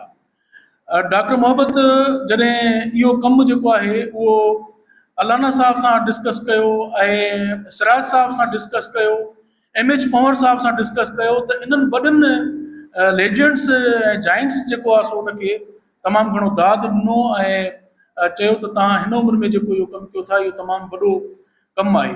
ऐं उन ॻाल्हि जो अहसासु असांखे अॼु थिए थो पियो। ऐं बिल्कुलु इहा ॻाल्हि सच आहे त डॉक्टर मोहब्बत अकेडमी जा जेके दोस्त आहिनि, भाउ दुर्मोहम्मद खां ख़ादिम रिंद ऐं ख़ादिम रिंद खां सतार असांजो हकड़ो साहब या रियाज़त बुरड़ो, इन्हनि सभिनी दोस्तनि खे ऐं ॿिया जेके उन्हनि जा साथी आहिनि उन्हनि खे जस आहे जो डॉक्टर खे हिननि 28 सालनि ताईं हुन जीअं सिंधी समाज सां, सिंधी माण्हुनि सां ऐं सिंध सां ॻंढियो आहे इन्हनि किताबनि जे ज़रिए, त यकीन ॼाणो त असांखे कॾहिं बि उहो अहसासु न थींदो आहे त डॉक्टर मोहब्बत असां खां विछड़ियो आहे। हर दफ़े जॾहिं असां हुनजी हीअ यादि, हीअ वरसी मल्हाईंदा आहियूं त असांखे महसूसु थींदो आहे त डॉक्टर मोहब्बत त केतिरनि ई जीअरनि अदीबनि खां वधीक जीअरो आहे, जंहिंजो हर साल असां हिकिड़ो नओं किताबु पढ़ी रहिया आहियूं। ऐं ख़ासि तौर ते डॉक्टर जो जेको ॿोलीअ जे हवाले सां, लिसानियात जे हवाले सां कमु आहे, त मूं जॾहिं सिंधी लैंग्वेज अथॉरिटी में सेक्रेटरी तौरु जॉइन कयो त मूं पाण रियाज़त खे चयो त रियाज़त जेके डॉक्टर जा अहम किताब आहिनि ॿोलीअ ते, लिसानियात ते, उहे असांखे ॿीहर छपाइणा आहिनि। ऐं उन्हनि मां केतिरा ई अहिड़ा किताब आहिनि जेके जिन जो सीक्वेंस न आहे, उन्हनि खे गॾे हिकु जॻह ते छपाइणु खपे त उहा स्टडी कंप्लीट थींदी। पोइ असां इन सिलसिले में पहिरियों सलाह कईसीं त ॿोली ऐं ॿोल जो गुण ही जो किताबु आहे, ॿोलीअ जो गुण ऐं ॿोल जो गुण, इन्हनि ॿिन्ही किताबनि खे गॾे छपाइणु खपे। मूं पाण रियाज़त खे चयो, रियाज़त जी महिरबानी, हुन इन्हनि ॿिन्ही किताबनि खे एडिट करे सिंधी लैंग्वेज अथॉरिटी जे हवाले कयो। ऐं मां सम्झां थो इहो सिंधी लैंग्वेज अथॉरिटीअ लाइ ख़ुदि जेको आहे सो एज़ाज़ जी ॻाल्हि आहे त डॉक्टर मोहब्बत जे हिननि ॿिनि अहम किताबनि खे छपियो वियो आहे। ऐं मुंहिंजी ख़्वाहिश आहे त ईअं ई सिंधी लैंग्वेज अथॉरिटी तरफ़ां डॉक्टर जा जेके ॿिया ॿोलीअ ते ख़ासि तौरु किताब आहिनि, लिसानियात ते किताब आहिनि, उन्हनि खे छपाइणु खपे ऐं हुनजो जेको बि टिड़ियल पकड़ियल ॿियो मवादु आहे उनखे सहेड़े समेटे असांजे आॾो अचणु खपे त जीअं असां डॉक्टर जे उन इल्म, उन शऊर, उन साइंसी सोच, उन फ़लसफ़ियाणी सोच ऐं लिसानियात जे मुख़्तलिफ़ पहलुनि ते जेको उन कमु कयो आहे उन ताईं असां पहुची सघूं। तव्हां सभिनी जी तमामु अस्पतालनि में साईं अली मुर्तज़ा ख़ान नानकाना में पढ़ंदो हुउसि ऐं डॉक्टर बि उते पढ़ंदो हो ऐं असांजूं हरकतूं साॻियूं हूंदियूं हुयूं। पोइ इन करे मुंहिंजी हुन सां घाटी दोस्ती थी वई। असांजूं हरकतूं इहे हूंदियूं त उहो बि साइंस जो शीदाई हो ऐं मां बि साइंस जो शीदाई हुयुसि।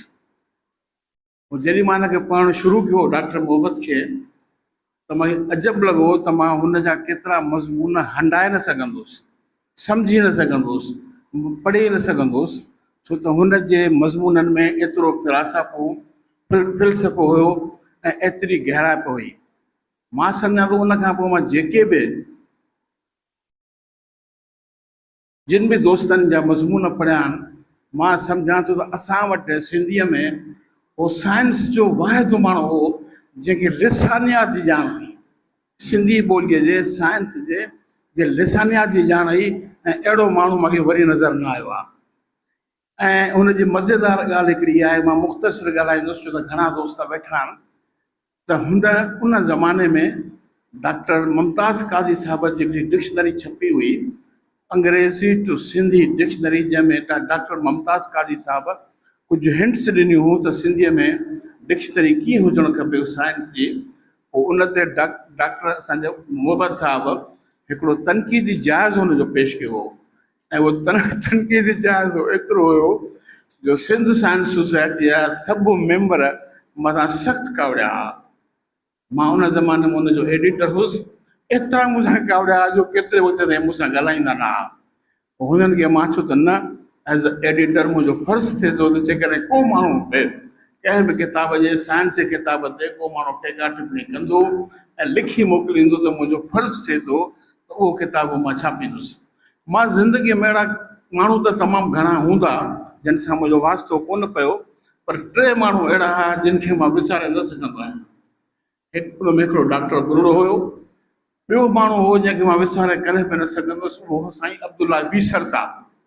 थी सघे थो तव्हां मां केतिरा माण्हू डॉक्टर अब्दुल्ला वीसर साहब खे सुञाणींदा हुजनि, छो त मां जंहिं ज़माने में यूनिवर्सिटीअ में पढ़ंदो 1971 में, त मां उन ज़माने में पार्ट टाइम जॉब कंदो हुउसि रेडियो पाकिस्तान हैदराबाद ते, ऐं मां ज़राअती ख़बरूं अंग्रेज़ीअ मां सिंधीअ में कंदो हुउसि। पोइ जेकॾहिं मां किथे फासी पवंदो हुउसि त मां वीसर साहब खां पुछंदो हुउसि, ऐं वीसर साहब झटपट में अख छिंभ में हुनजो मूंखे सिंधी जो लफ़्ज़ ॿुधाईंदो हो। ऐं अहिड़ो 3 माण्हू जंहिंखे मां कॾहिं बि विसारे कोन थो सघां, उहो असांजो हुयो इमदाद हुसैनी साहब। इमदाद हुसैनी साहब बि ॿोलीअ जे लिहाज़ खां तमामु हिकिड़ो कॉम्पिटेंट माण्हू हो, पर मूंखे अफ़सोस थींदो आहे त असां सिंधी क़ौम एज़ अ सिंधी क़ौम असां इन्हनि 3 माण्हुनि खां को कमु वठी न सघियासीं। मां सोचींदो आहियां त जेकॾहिं इमदाद हुसैनी साहब उन ज़माने में ऑक्सफोर्ड यूनिवर्सिटीअ में कमु करे हा त शायदि सिंधी ॿोलीअ जे लाइ घणो कमु करे सघिया। ऐं वीसर साहब बि ईअं अकेलाइप में वीचारो ईअं हो थी वियो, पर उनखे बि का असाइनमेंट असां ॾियूं आहे का सिंधी ॿोलीअ जी त शायदि तमामु घणो कमु करे सघिया। कमु हूंदो आहे, पर पोइ बि कंपेयर जे हिसाब सां मां गुज़ारिश कंदुसि भाउ दुर मोहम्मद खे तव्हां सभिनी ताड़नि में त अचे ऐं मुख़्तसर तौर ते पंहिंजनि ख़्यालनि जो इज़हार करे। यारी सर माण्हू जरते पखी जीअं असां सजण थी रहियो आहियूं। अॼु या कुझु साल अॻु खां डॉक्टर मोहब्बत जी लिखत, उहा ॿोली जी लिखत, तहक़ीक़, लफ़्ज़, किताब, अॼु या कुझु सालनि खां अॻु मुसलसिल हुन जे लिखत जेको माहिर जीअं चइजे त ॿोली जो आहे, रहियो आहे ऐं आहे ऐं रहंदो, उन ते तमामु घणो लिखियो बि वञे थो, ॻाल्हायो बि वञे थो, पर जेको उनजी बुनियादु आहे, छो त असां जंहिंजे करे मोहबत सां गॾु थियासीं, गॾु हलियासीं, ऐं असांखे मोहबत रुगो कंबर वारनि खे न, पर ही सॼी सिंध खे हिकिड़ी जुरत ॾिनी। उहा जुरत कहिड़ी? उहा सच ॻाल्हाइण जी, हक़ ॻाल्हाइण जी, नाहक खे नाहक चवण जी, ज़ुल्म खे ज़ुल्म चवण जी, मज़लूम जी हिमायत करण जी। मोहब्बत ॼाणे वरितो हुयो त ही जेसिताईं समाज तब्दील नथो थिए तेसिताईं लतीफ़ खां वठी मुंहिंजे अली आकाश जी शाइरी में जेके ॾुख आहिनि उहे ख़तमु नथा थी सघनि। ऐं उहे ॾुख, उहे गम, उहे मुसीबतूं, उहे मजबूरियूं, उहे ग़ुलामियूं तॾहिं ख़तमु थींदियूं जॾहिं असां सियासी तरह पंहिंजे हिन धरती जा वारस थींदासीं, ऐं वारस थी ऐं उन खे इक़्तिदार हासिल करे ॾींदासीं, ऐं उन वॾे वॾी शइ जेका साइंस वारो पासो खयूं, साइंस वारो हथियार खयूं, साइंसी तरह छो हर तरह अॻिते वधियो, उहो सियासत में बि साइंसी तरह अॻिते वधियो। पहिरियों माण्हू आहे जंहिं सिंध में तारीख़ी ऐं जदली मादियत जो इल्मु ॾिनो, तज़ादनि जो इल्मु ॾिनो, शऊर ॾिनो त ही इल्मु तज़ादनि जो आहे। तबक़ाती समाज जे करे ज़ुल्म आहिनि, उहो क़ौमी ग़ुलामी जे करे ज़ुल्म आहिनि, इहे असांखे सियासतदाननि ॻाल्हियूं सम्झायूं हुयूं, बिल्कुलु सम्झायूं, पर हिन अमलनि चयो त जेसिताईं डपु ख़तमु न थींदो जेसिताईं डपु ख़तमु न थींदो तेसिताईं समूरा देव, ख़्याली देव, नंढा वॾा देव, जिन हुजनि या बड़ बाकास ऐं राकास हुजनि, उहे देव ख़तमु नथा थी सघनि। उन देवनि खे ख़तमु करण लाइ हुन जुरत ॾिनी ऐं हुन डॉक्टर मोहब्बत खे असां किरोड़े सलाम था कयूं त हुन वॾनि देवनि जे डपनि खां असांखे शऊरी सुजाॻी ॾिनी, दलील ॾिना ऐं सच ॿुधायो, ही आहे हक़, ही आहे नाक, ही आहे ज़ुल्म, ही आहे। उन लाइ सॼी दुनिया जा मज़लूम क़ौमुनि जी आज़ादी जा जेके इनकलाबी साइंस चऊं था, उहे किताब ॾिनई, तर्जुमा करे ॾिनई, उन्हनि किरदारनि जा ज़िंदगियूं ॾिनई। तमाहू जी ज़िंदगी कीअं आहे, होचीमो जी ज़िंदगी कीअं आहे, लेनिन कीअं ज़िंदगी गुज़ारी, चे गवेरा कीअं थो गुज़ारे। ऐं हुन पंहिंजी दुनिया में दुनिया जो सच खणी साइंसी असांखे ॾिनो ऐं उन में वॾे वॾी शइ जेका आई उन साइंस इन करे ॾिनी त समूरनि ख़्यालनि खे साइंस ई ख़तमु करे छॾे थी। ख़्याली दुनियाउनि खे जेकॾहिं मलिया मेट करे सघे थी त उहा साइंस आहे। ऐं इन करे उन पहिरियों इल्मु सियासत में रखियो ऐं जंहिं मुंहिंजो ख़्यालु आहे सियासत में पहिरियां लेक्चर ॾिना जदली मादियत ऐं तारीख़ी मादियत ते, तज़ादनि जे इल्म ते, शऊर ते, इनकलाब ते, तंज़ीम में वाज़िव करे ॾिनई त घणा नुक़्ता आहिनि, क़ौम खे छाखे चइजे, हुन में कहिड़ा नुक़्ता हुजणु घुरिजनि।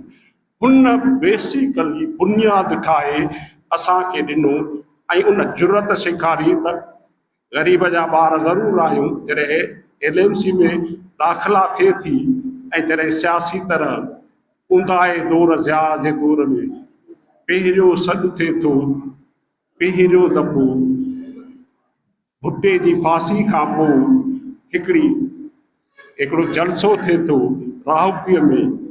उन राहुकीअ में उन माण्हूअ तक़ीर कई जंहिंखां पोइ उन ते वार निकिता ऐं घणो वक़्तु पंहिंजे फिरारियत में रहियो ऐं उनखे हुकुमरान टोलो ज़िया जी टोलो ॻोल्हींदो रहियो, उहो ॿारहनि में रहियो, हारियुनि खे सम्झायई, मज़दूरनि खे सम्झायई, जिते रहियो उन डप खे ख़तमु कयो। ऐं मूंखे यकीन आहे ही मुंहिंजा दोस्त भली मजीद हुजे, सतार हुजे, ख़ादिम हुजे, माउ जा या सोबत हुजे, जेकॾहिं असां कंहिं ते ॻाल्हाए सघूं था इन करे असांजो डपु ख़तमु आहे। असांखे ख़बर आहे त ख़्याली ख़ुदा कुझु बि न आहिनि, हक़ीक़त साइंसी बुनियादनि ऐं दलीलनि ते ॿधल आहे। जंहिं बि दलील न आहे उन टे शयूं सेखारियूं त जेकॾहिं सम्झणो अथव हर शइ खे सम्झण लाइ छो या शइ कीअं छो आहे, कीअं आहे, कंहिंजे लाइ आहे। जे इन टिनि शयुनि जा जवाब मिली वियो उहा साइंस आहे, जे जवाब नथो मिले उहो साइंस न आहे। हुन पहिरियों सॼी सुध में MBBS पास हूंदे डॉक्टरी वारो पासो छॾींदे ऐं सियासत खे अवलियत ॾिनी, छो त हिते घणा माहिर तालीम इल्मु ऐं ॿोली जा माहिर वेठा आहिनि। जेकर मां हुनजो दोस्त इन करे बि रहियो आहियां ऐं गॾु रहिया आहियूं, मुंहिंजो भाउ बि रहियो, उस्ताद बि रहियो, मां जेको बि आहियां हुनजे करे आहियां त असां सियासत जे करे आहियूं। ऐं मोहब्बत सिंध जी सियासत में हथियार कसे, इल्मु ॾिनो, शऊर ॾिनो, जंहिंजा दलील ई किताब आहिनि। अॼु किताब उन्हनि ते वधीक तहक़ीक़ थी हले छो त उन में का रिस्क कान्हे, का सियासत में रिस्क आहे। इन करे आख़िर में उन वॾो कमु ॿोली ते कयो ऐं उन जो एज़ाज़ आहे ही प्रोग्राम हुजनि। मां गुज़ारिश कंदुसि पंहिंजनि ख़्यालनि जो इज़हार करण जे लाइ। असांजो डॉक्टर मोहब्बत अकेडमी जे चेयरमैन कंबर शहर खां हिते कई आयो आहे, सुबुह रवानो थियो हिन पतो ऐं सवेर तव्हां तारुफ़ बि करायोसीं। मुतहरिक सरगरम दोस्त शुरू खां वठी असां सां ॻंढियल आहे। सन 88-89 में असां कंबर में मोहज दड़ो साइंस क्लब पहिरियां क़ाइमु कईसीं। तंहिं वक़्त खां वठी उन खां पोइ खीरथर साइंस अकेडमी जे प्लेटफॉर्म तां असां साइंसी ऐं इल्मी सरगर्मियूं कंदा हुआसीं। डॉक्टर मोहब्बत उन जो रूह रवां हो। सन 97 में उनजी वफ़ात थी त पोइ असां खीरसर साइंस अकेडमी जो नालो तब्दील करे डॉक्टर मोहब्बत अकेडमी रखियोसीं, जंहिंमें ॿियनि मक़सदनि सां गॾु डॉक्टर मोहब्बत जे कम खे छपराइण पधिरो करणु जे रखियोसीं। पोइ मां दावत ॾींदुसि, कोठ ॾींदुसि पंहिंजे ख़्यालनि जो इज़हार लाइ। प्यारे दोस्त ख़ादिम रिज खे त अचे, तव्हां सभिनी ख़ुशबू ये तहक़ीक़ी जेके बि उन ज़बरदस्त कमु कयो आहे, शानदार कमु कयो आहे, उन ते ॻाल्हाइण में सिंध सॼी मां सम्झंदो त उन में एतिरा माण्हू आहिनि, एतिरो ॻाल्हायो वियो आहे, एतिरो लिखियो वियो आहे, जो मां जहिड़ो माण्हू हाणे उन ते त नथो ॻाल्हाए सघे। मां कुझु शयूं हिते जेकी पेश करणु चाहियां थो पंहिंजे मोज़िज़ साथियुनि जे अॻियां, उहे इहे त मां बि उन्हनि माण्हुनि में शामिलु आहियां जिन डॉक्टर मोहब्बत सां अमली तौरु काफ़ी वक़्तु गॾु गुज़ारियो। तक़रीबन जीअं रियाज़त ॻाल्हि कई, 88-89 में डॉक्टर सां मुंहिंजी वाक़फ़ियत थी ऐं उन जो सबबु असांजो दोस्त रियाज़त हुयो। पहिरियां दफ़ा असां डॉक्टर जी क्लिनिक हूंदी, उते असां वियासीं, डॉक्टर सां मिलियासीं ऐं इहो असांजो जेको पोइ रिश्तो या जेको साथ हुयो उहो 1997 में डॉक्टर जे गुज़ारे वञण ताईं माना क़ाइमु रहियो। ऐं जेके दोस्त डॉक्टर वटि घणो वेंदा हुआसीं उन में मां बि हुयुमि, असांजो दोस्त मजीद आहे, सतार हिते हिकिड़ो वेठो आहे। उन वक़्तु इहा पोज़ीशन हूंदी त माले में सतार अली ख़ान हुयो ऐं डाबर शहर घरां निकिर और सतार साण पोइ वेंदा डॉक्टर। अच्छा, में निकिरण घर खां मां जो वॾो ॿार पिया त घर काफ़ी लिस्ट ॿुधाई, उन में बि चवनि जल्दी अचे, अॼु बि वठी, त पोइ वरी असां रद्द पचाऊं। ठीकु आहे, इहो ज़हन में सतार खे वरितो मांसीं। डॉक्टर घणा मौज़ू ॻाल्हाइण, गुफ़्तगू घणा मौज़ू उन में थींदी। पोइ हिकिड़ी ॿी ॻाल्हि, पोइ वरी डॉक्टर हाणे काफ़ी हाणे थो मां हलूं था, हलूं था त वरी पोइ वरी बि दोस्त वरी के वञनि हालांकि न बचाइण वारा यादि सियासत सभ सां दिलचंदड़ अहिड़े किनी हद बि माण्हू बाक़ी पोइ विरले ईंदो। डॉक्टर जी क्लिनिक में मां में कॾहिं 5 पेशेंट गॾु न ॾिठा, वधि में वधि हिकु या ॿ पेशेंट, सो बि इहे कॾहिं जेतिरो वेंदा ऐं कलाकनि खां आसे त इहो सभु पेशेंट क्लिनिक इल्मी समाजी ऐं इहे बस थींदा हुया। तमामु घणियूं, हाणे मां डॉक्टर आहियां पर मां खां मुखाईंदुमि डॉक्टर खे तमामु शख़्सियत जो मां, पर जेका मां ॻाल्हि थो चाहियां त डॉक्टर इंतिहा दर्जे जो महिनती माण्हू हुयो, जेको मां उनखे हिन 8-9 सालनि में ॾिठो, पंहिंजे अखियुनि सां ऑब्ज़र्व कयो, इंतिहा दर्जे जो महिनती हुयो। माना एतिरो महिनती हुयो जो हिकिड़ो कमु करे, अक्सर माण्हू ईअं चाहींदा आहिनि हाणे थोरी रेस्ट कयां 15 मिंट अधु कलाक, पर उहो वरी ॿियो कमु हथ में खणंदो हुयो। माना हिकिड़ो कमु पूरो थी वियो वरी ॿियो कमु खणंदो, माना शायदि इहा उनजी रेस्ट हुई। माना तब्दीली, जेका कम जी तब्दीली मुंहिंजे ख़्याल में डॉक्टर वटि उहा माना उनजे आराम या फ्रेश थियण जे लाइ हिकिड़ा ॼण घुर्बल शइ जेका हुई उहा कम जी तब्दीली हुई। मूंखे यादि आहे हिकु दफ़ो ईअं थियो त मां वियुमि डॉक्टर वटि, डॉक्टर चयो त यार मूंखे जेको आहे ॾाढो सूरु आहे चेल में, पर ॾाढो सख़्तु क़िस्म जो सूरु आहे। मां चवां थो छाजे करे आहे, मूंखे त यकीन आहे त मां मुसलसल तमामु घणो कमु कयो आहे, इन करे मूंखे सूरु आहे। पोइ मां चयोमांसि त ज़ाहिर आहे पोइ तव्हां रेस्ट कयो, हाणे तव्हांखे सजेस्ट रेस्ट ई करे सघिजे थो। त हुन चयो त मां रेस्ट त कंदुमि, पर मां सोचां थो त मां उहो VCR जो दौरु हुयो, मां VCR ऐं TV घुरायां त मां उहो जेतिरो रेस्ट वारो टाइम आहे मां कोई फिल्मूं ॾिसी वठां। त माना हाणे हुन माण्हू में इहो न हुयो त मां आराम करे 2-3 ॾींहं मतिलबु ज़ाया कयां। हुन सोचियो त इहे बि बहितर आहे त मां कुझु फिल्मूं ॾिसी कुझु नवां नवनि मौज़ूअनि ते, ख़ासि तौरु डॉक्टर ॾिसंदो क्लासिक क़िस्म जूं फिल्मूं, हुनखे सिलेक्ट कयूं, मूंखे नाला बि हुन वक़्तु ॿुधाए त मां ही फिल्मूं ॾिसंदुमि।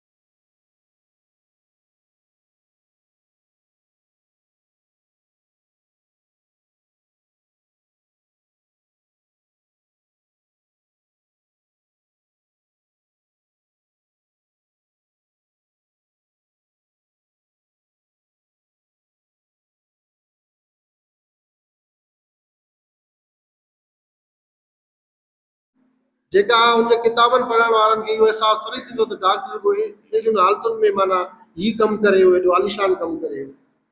असां त हिते ॾिसूं था त वॾियुनि बजटुनि वारा वॾियुनि सहूलियतुनि वारा माण्हू एॾो कमु त कोन था कनि जेको हुन गुरबत में कयो।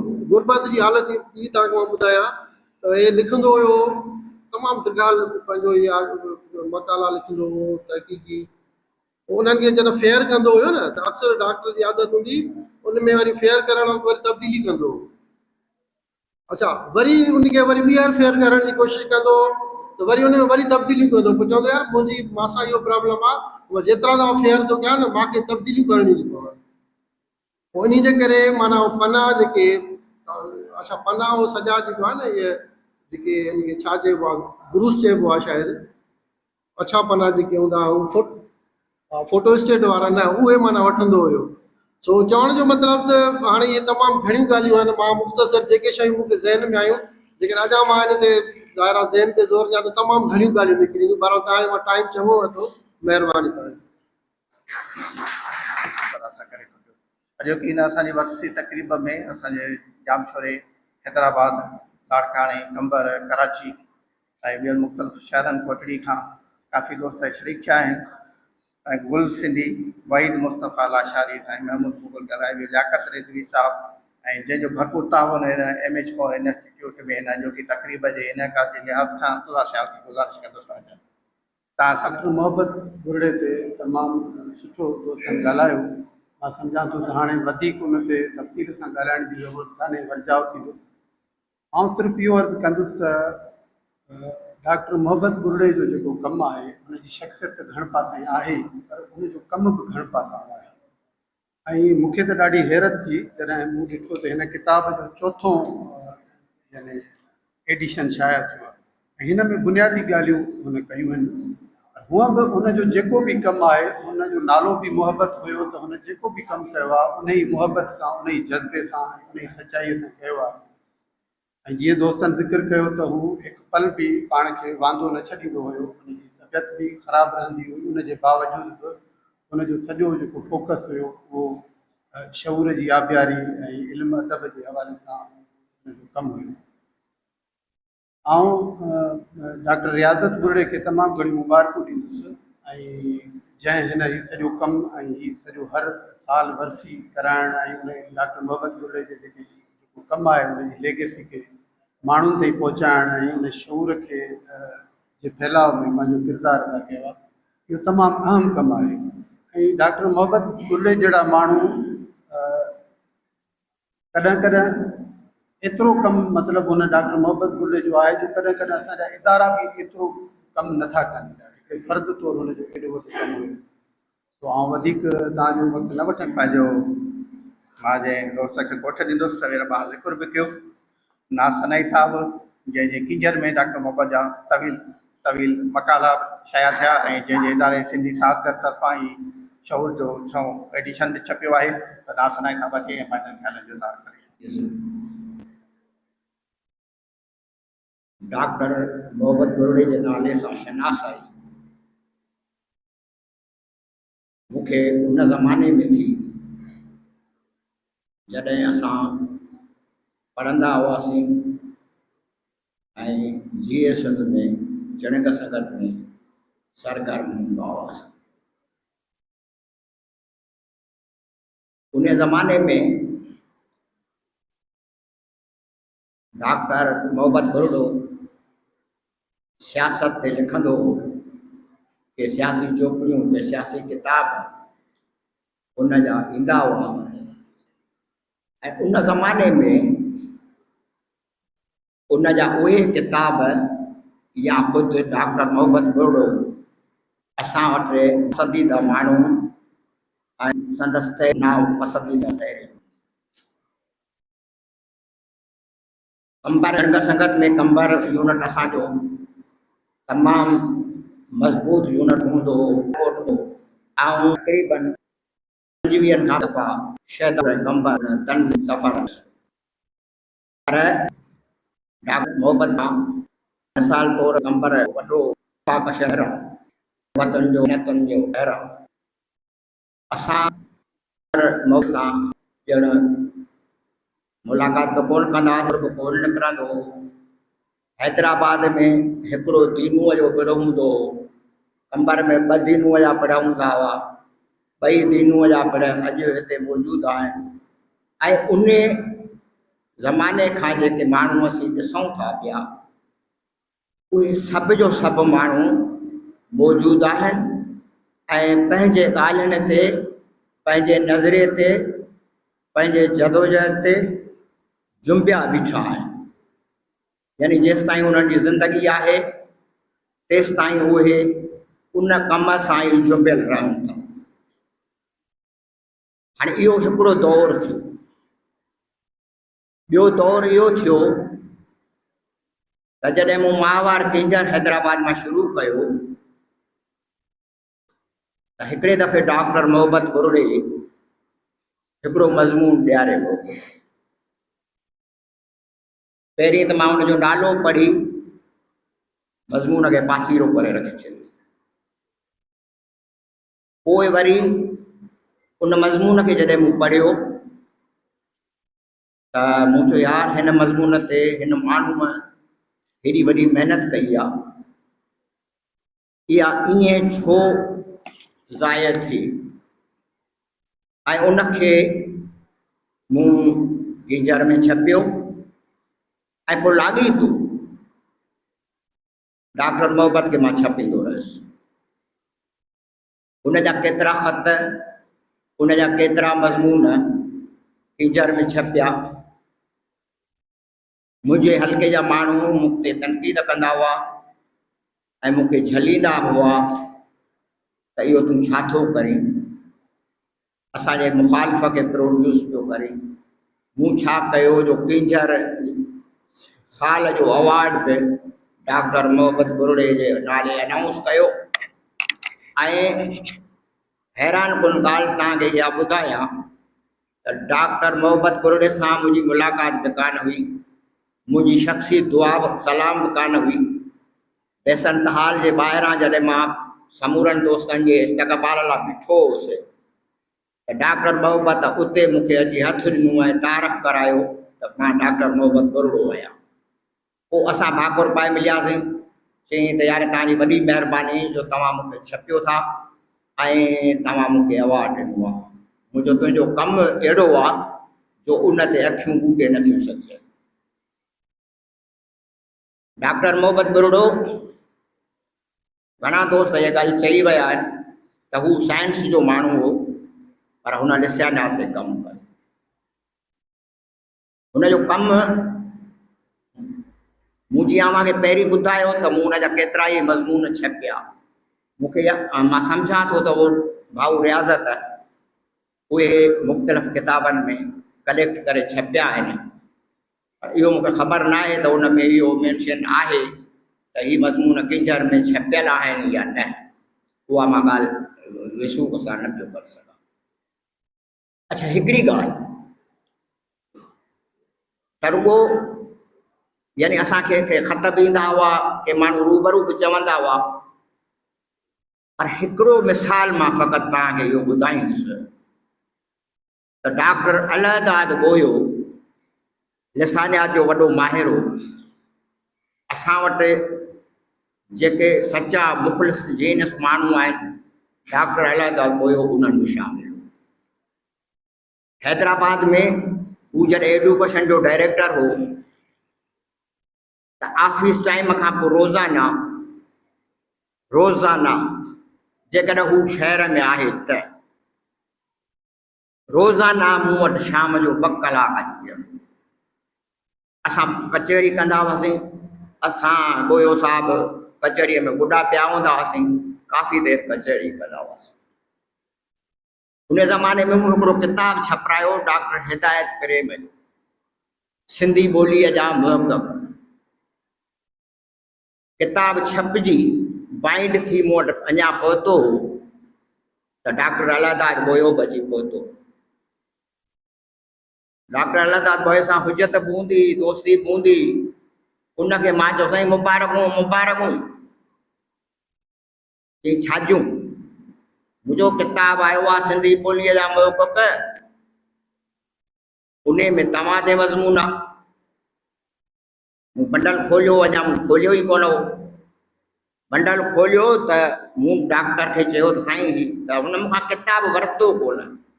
पहिरियां मूंखां सुवाल पुछियईं त किताब कंहिं लिखियो आहे। मुंहिंजो डॉक्टर हिदायत प्रेम छा कंदो आहे? मुंहिंजो सिंधी डिपार्टमेंट में उस्ताद आहे। अच्छा, रहे किथे थो? मुंहिंजो शायदि जामशोरे में थो रहे। कि मां किथे थो रहां? मुंहिंजो तव्हां हिते था रहो हैदराबाद में।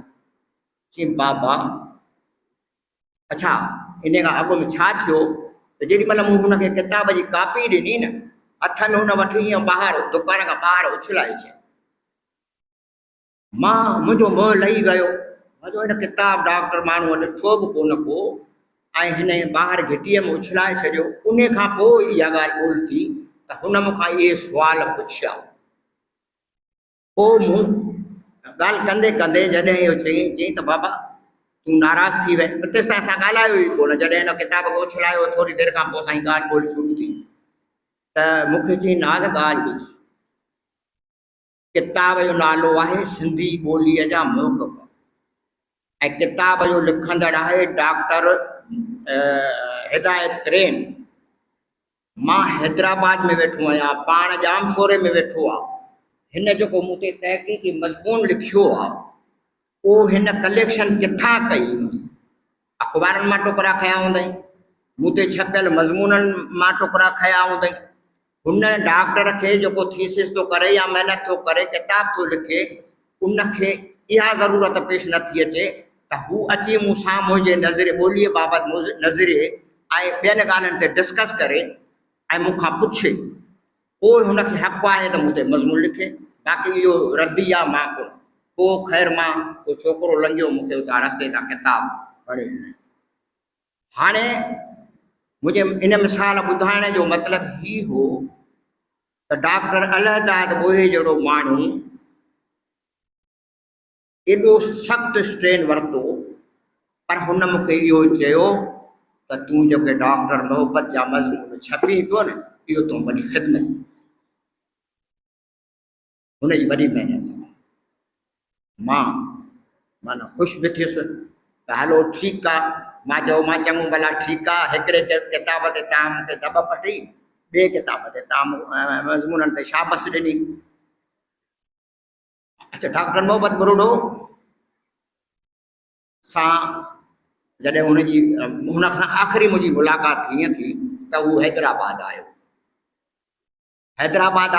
मूं वटि पहुतो, कचहरी कईसूं, हितां हुतां जूं ॻाल्हियूं कयूंसूं। पोइ मूंखे चई यार ॻाल्हि ॿुध, उथ त हलूं बाज़ार, का दिलि पिशोरी बि करियूं ऐं मूंखे को पर्दा वठिणा आहिनि। पंहिंजे क्लिनिक लाइ मूंखे पर्दा वठिणा आहिनि। त मां हिनखे चयोमांसि यार कंबर लाड़काणे में पर्दा कोन्हनि छा? असुल मक़सद जी ॻाल्हि करी की जेका चवीं थो त उहा कर, जेका पहिरीं थो चई त दिलि पिशोरी करियूं थो हल। पोइ असां वियासीं रेशम गली, पोइ घुमंदा फिरंदा ॿियो टियों हेॾां होॾां। पोइ हिन खां आयो पर्दनि जे दुकान ते। त हिन ॿ पर्दा वरिता।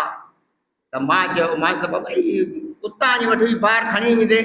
चई बाबा हिते रुको मुंहिंजी पसंदि हलंदी न, उते वरी ॿियनि जी पसंदि हलंदी, ऐं पंहिंजे पसंदि ते इहो शइ वठी ईंदुसि। डॉक्टर मोहब्बत बुरोडो जॾहिं वफ़ात कई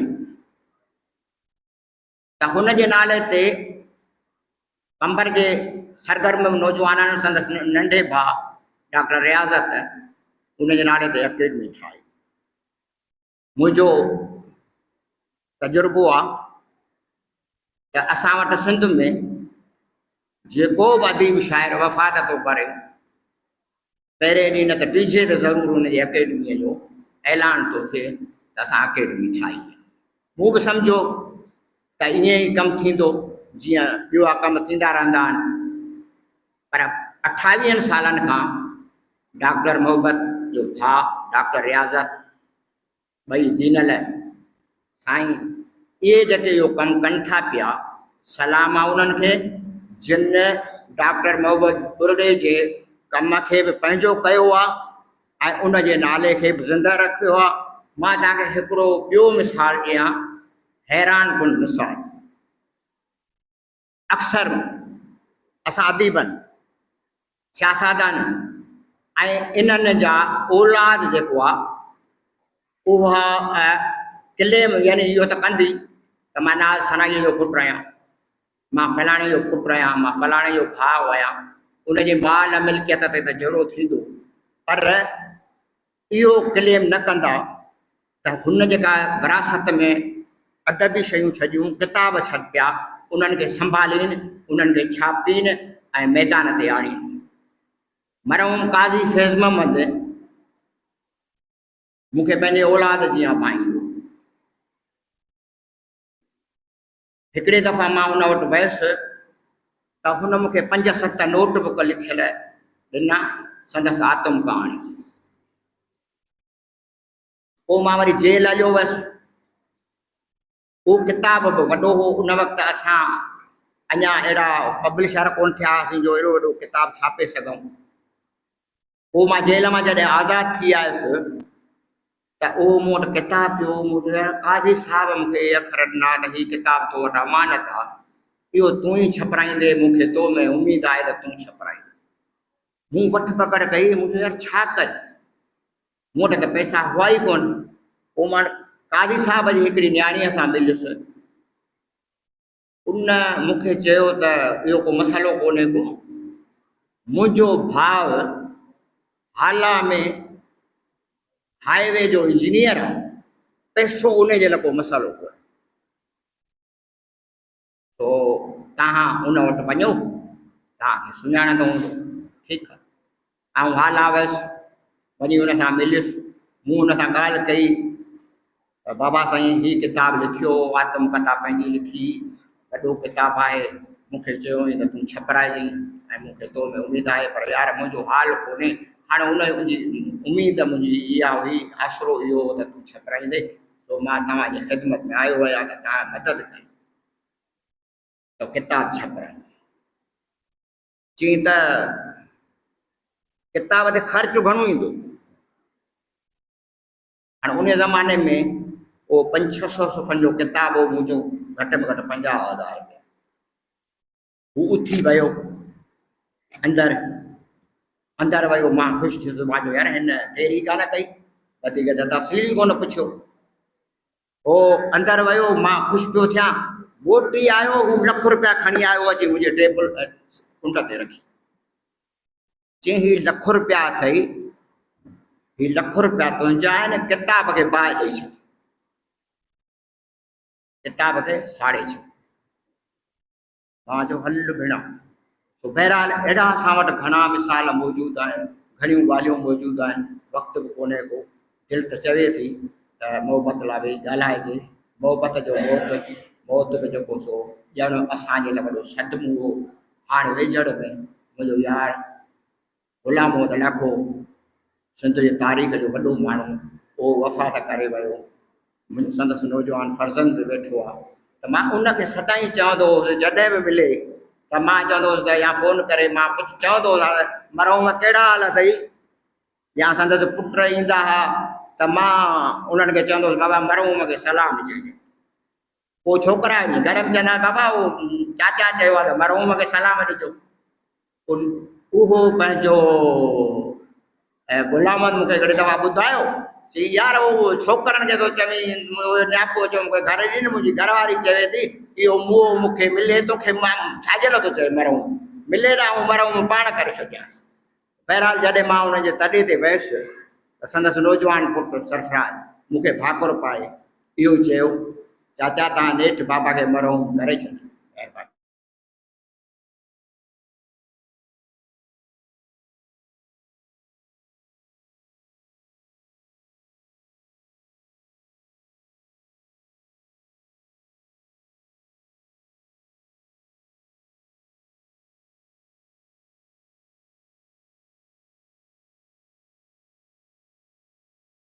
में अमली तरह सां सरगर्मियुनि में शरीक थियण जे लिहाज़ खां बि घणो रुपी शख़्सियत जो मालिक आहे। साईं ताज साहब खेनि गुज़ारिश आहे त अचनि ऐं पंहिंजा ख़्याल अॼु उनजी 28वीं वर्सीअ ताईं हू हुन जा 19 किताब छपाए चुको आहे ऐं 2 मोहब्बत बुर्ड़े बाबति किताब यानी 21 किताब छपाए चुको आहे ऐं 2 किताबनि जा 2 छापा छपाए चुको आहे यानी 23 किताब छपाए चुको आहे। जॾहिं त हीअ 2 किताब सिंधी साहित्य किताबघर लासनाई ऐं सिंधी लैंग्वेज अथाड़ी पारां छपाया विया आहिनि। यानी 28 सालनि में मोहब्बत बुर्ड़े जा 25 किताब जिन मां 2 हुन बाबति आहिनि, बाक़ी 23 किताब छपिया आहिनि। ऐं सम्झां थो त इहा वॾी हासिलात आहे कंहिं अदीब मुहक़िक़ जे पोरे जे मनता जी। मोहब्बत बुर्ड़ो, सोबत बुर्ड़ो ऐं रियाज़त बुर्ड़ो ही पाण में 5 भाइर आहिनि, पर 3 भाइर जेके ख़ासि करे काफ़ियनि जे हवालनि सां हुननि जा नाला आहिनि, उहे 3 मुतासिर कन शख़्सियतूं रहियूं आहिनि। सोबत खां असां तॾहिं मुतासिर थियासीं जॾहिं नजम अब्बासीअ सिंध जे नक्शे में छपियल हुनजो ख़त शाये कयो ऐं पंहिंजी हर किताब जे पोयां उहो शाये कयो। हिननि 3 भाइरनि जा अखर ॾाढा ख़ूबसूरत आहिनि। मोहब्बत खे ॾिसो, सोबत खे ॾिसो।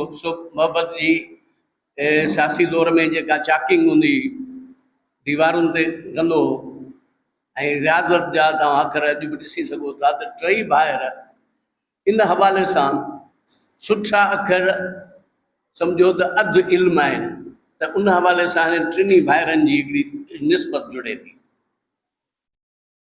मोहब्बत बुर्ड़ो शागिर्दी वारे ज़माने खां वठी सियासत में आयो, ख़ासि करे जॾहिं हुन LMC में उहो आयो त पहिरीं कंबर में गुलनि जहिड़ा ॿारड़ा तंज़ीम में शामिल थियो, उन खां पोइ सिंधी शागिर्द तहरीक में शामिल थियो ऐं LMC ताईं अचण ताईं सिंधी शागिर्द तहरीक जो सदर थी वियो। उन खां पोइ अवामी तहरीक में हुनजी शमूलियत हुई। रियाज़त मोहब्बत जे बारे में हुन जा 3 दौर ॼाणाया आहिनि, हिकिड़ो 72 खां 80, ॿियो 80 खां 90 ऐं टियों 90 खां 97 आहे। पहिरें दौर में हू सरगर्म सियासी कारकुन रहियो आहे, पर उन दौरान हुन केतिरियूं पब्लिकेशन्स उन्हनि में बि कमु कयो ऐं ॿियो जेको हुनजो दौर आहे सानवी दौर जेको आहे उन में हू सियासी तरह जॾहिं अवामी तहरीक सां वाॻियल रहियो ऐं रसूल बख्श पली जेके बि पंहिंजो अॻुवाण या रहनुमा तस्लीम कयो। इहा हिकिड़ी हक़ीक़त आहे त रसूल बख्श पली जी अवामी तहरीक स्टडी सर्किल पढ़ाई ऐं शऊरी हवाले सां जेको कारकुननि जो केडर पैदा कयो अहिड़ो कंहिं बि सियासी तंज़ीम पैदा न कयो आहे। ऐं मोहब्बत बुर्ड़ो उहो शख़्स हो जेको रसूल बख्श पली जे खां पोइ उस्ताद सॾियो वेंदो ऐं नौजवानीअ में हुनखे इहा हैसियत हासिल थी वई। हुन इन विचें दौर में जेके किताब लिखिया उन में हुनजी पंहिंजी तख़लीक़ त हुई, पर जेसि ताईं मुंहिंजो मुतालियो आहे त उन में हुनजी कुझु कंहिं हद ताईं पार्टी डिक्टेशन बि हुई। पर जॾहिं हुन मैच्योर थी लिखणु शुरू कयो ऐं पार्टीअ ते बि तनक़ीद करणु शुरू कई त हिन शख़्स खे पार्टीअ मां 92 में हटायो वियो। इहा मोहतरम रसूल बख्श पली जी अवामी तहरीक जी बदनसीबी चइजे या ख़ुदि ख़ुशकिस्मती चइजे जो जॾहिं बि मैच्योर कारकुन थी ईंदा उहो डॉक्टर फेरोज़ हुजे, कासिम पत्थर हुजे, सूफ़ी हुज़ूर बख्श हुजे, डॉक्टर नज़ीर शेख हुजे, हबीबुल्ला मलूखानी हुजे, शेर ख़ान लुंड हुजे, मोहब्बत बुर्ड़ो हुजे, मुला बख्श कोसो हुजे या अहिड़ा ॿिया खोड़ कारकुन जेके हिकिड़ा मैच्योर सियासी कासिम मीरजत हुजे, जॾहिं हिन मंज़िल ते पहुचंदा हुआ त उहे पार्टीअ खां या धार थी वेंदा हुआ या धार कया वेंदा। हाणे इहा फिलासफ़ी या साइंस मूंखे अॼु ॾींहं ते सम्झ में नथी अचे। मोहब्बत बुर्ड़े सां बि इहा शइ थी। ऐं हैरत जी ॻाल्हि आहे त मोहब्बत बुर्ड़ो उहो वाहिद शख़्स हो जंहिं बिना कंहिं वाद विवाद जे 90 खां 97 ताईं जेको तहक़ीक़ जो रुख़ रखियो, जंहिंमें ख़ासि करे हुन ॿोली ऐं साइंस जे हवाले सां कमु कयो, उहो हिकिड़ो तारीख़ी कमु आहे। उहा इंसाइक्लोपीडिया हुजे, इंसाइक्लोपीडिया सिंधी का, या ॿोल जो गुण, ॿोलीअ जो गुण, ऐं ॿिया इन सिलसिले में सिंधू लिखत ऐं ॿिया किताब, या साइंसी हवाले सां धरती असांजो घर, साइंसी ॼाण ऐं ही शहूर किताब, इन्हनि जो जॾहिं असीं मुतालो करियूं था त महसूस थिए थो त हिन शख़्स साइंसी हवाले सां पाण खे केतिरो मथभरो कयो ऐं ॿोलीअ जी ॼाण जे हवाले सां केतिरो अॻभरो वधियो। जो डॉक्टर अलादाद बोयो, डॉक्टर अलाना साहब ऐं ॿिया हिननि जे मज़मूननि ते बहस ऐं इख़्तिलाफ़ करण लॻा। ऐं जॾहिं इबरत मैगज़ीन में कमु कंदो हुउसि त उन वक़्त में डॉक्टर मोहब्बत बुर्ड़ो M.H. पंवर जी किताब क्रॉनिकल डिक्शनरी आहे या हू जेको ॿियो किताब आहे उन जो कुझु हिसो तर्जुमो करे आयो। कुझु लफ़्ज़नि ते मूं साण सां इख़्तिलाफ़ कयो। मूं चयो हिकिड़ा अहिड़ा लफ़्ज़ आहिनि जेके माज़ीअ में उहे क्वाइन थी चुका आहिनि, उन्हनि जा नाला रखिजी चुका आहिनि। तंहिं करे कोशिशि कजे त उहे माज़ी वारा किताब हथ करे उन्हनि खे बरक़रार कजे ऐं नवनि लफ़्ज़नि जा नवां इस्तिलाह, नई इस्तिलाह सां। मसलन हिन जॾहिं नओं पहिणी दौर, विच पहिणी दौर या पुराणो पहिणी दौर लिखियो त मूं चयो त नओं पथर जो दौर, विचूं पथर जो दौर, इहे लफ़्ज़ असां वटि अॻे तय थियल आहिनि। या जाग्राफीअ जा कुझु इस्तिलाह असांजे माहिरनि उन वक़्तु तय कया, मूंसां इत्तिफ़ाक़ ॾेखारींदे चई पर उहे मिलनि नथा, उन्हनि जी उहा लुग़त असां वटि मौजूदु न आहे। जीअं मिसाल हिसाबनि जा अणपूर ऐं ॿिया जेके लफ़्ज़ असां वटि अॻे मौजूदु हुआ, ईअं जाग्राफीअ जा लफ़्ज़ असां वटि अठ कुंडो, चौकुंडो, टिकुंडो या ॿिया लफ़्ज़ मौजूदु हुआ। ईअं ॿोलीअ जे बारे में बि कुझु इस्तिलाह मौजूदु आहे। त मूं हिन असांजे दोस्त ख़ासि करे शमसुद्दीन उर्साणी खां मुतासिर थी या हिक ॿिए सां जे तव्हां असरु क़बूल ईंदे हिन साइंसी इस्तिलाह साज़ी कमु कयो। ईअं शमसुद्दीन उर्साणीअ बि खोड़ ॾाढा ख़ूबसूरत इस्तिलाह जोड़िया, पर के इस्तिलाह ॾाढा ॾुखिया हूंदा हुआ। जीअं मिसाल आदमशुमारी, आदमशुमारी भला उनखे माण्हूअ गणपत करे सघूं पिया, आदमशुमारी वधीक सम्झ जोॻो आहे, पर हुन करे छॾियो माणसाशुमारी। त मां ख़ुदि उर्साणी साहिब सां हिकु इख़्तिलाफ़ रखियो त साईं इहो माणसाशुमारी खां पोइ त आदमशुमारी वधीक बहितर आहे। ईअं मोहब्बत साहिब जो मोहब्बत कुझु इत्तिफ़ाक़, मूं चयो त हुन हिकिड़ो ॿियो लफ़्ज़ जोड़ियो टेक्निकल स्टडीअ जो, टेक्नीभ्यास। मूं चयो इहो वणंदड़ आहे। इहो अंग्रेज़ीअ जे उन मुताबिक़ ॾाढो सुहिणो लफ़्ज़ ठहियलु आहे, टेक्नीभ्यास। इहो त क़बूल करण जोॻो आहे, पर माणसाशुमारी क़बूल करण जोॻो न आहे। ईअं तव्हां बि सोचो तव्हां जेका इस्तिलाह साज़ी कई आहे त जेके क़बूलियत जोॻा लफ़्ज़ उन्हनि खे क़बूल कजे ऐं ॿियनि ते गौर कजे। चई त हाणे इन ते जेकॾहिं तनक़ीद थींदी त आउं पंहिंजी बि इस्तिलाह कंदुसि ऐं अॻिते लाइ नओं, पर बदकिस्मती इहा आहे त न असां मां कंहिं इन क़िस्म में कदम वधायो न कंहिं ॿिए। नतीजतन हुन जेको बि पोरियो कयो, बहरहाल सिंधी लैंग्वेज असांजी खे शाबस आहे जंहिं ॿोल जो गुण ऐं ॿोलीअ जो गुण ॿिन्ही किताबनि खे गॾाए छपायो आहे। ऐं इसाक समय जो उन पेश लफ़्ज़ में बिल्कुलु लिखियो आहे त हिननि इस्तिलाहनि खे 100% क़बूल कजे या न कजे, बहरहाल हिन ते हिकिड़ो गौर फिक्र कजे ऐं असांजा आलिम ऐं ॾाहा इहो तइ कनि त कहिड़ा इस्तिलाह हिन में क़बूलियत जोॻा आहिनि जिन खे मुस्तमिल कजे आम कजे ऐं कहिड़नि खे न कजे। त आउं सम्झां थो त तहक़ीक़ जे मैदान में को हर तहक़ीक़ हर्फ़ आख़िर न हूंदी आहे, उन में तब्दील अची सघे थी। बहरहाल हिन नौजवान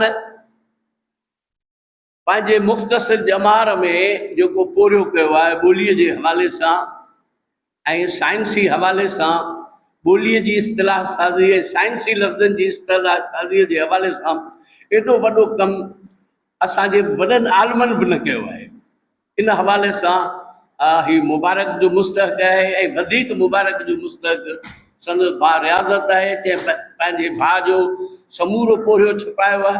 ऐं खेसि चवंदुसि त सिंधियुनि जे इतिहाद बाबति जेको संदसि अणछपियल किताबु आहे उहो बि पधिरो थियणु खपे। उहो इन करे पधिरो न थियणु खपे त छाकाणि त उन में का तनक़ीद थियल आहे, भई उहो हाणे वक़्तु गुज़री वियो आहे, लाज़मन उन में तनक़ीदी पहलू रखियो हूंदो।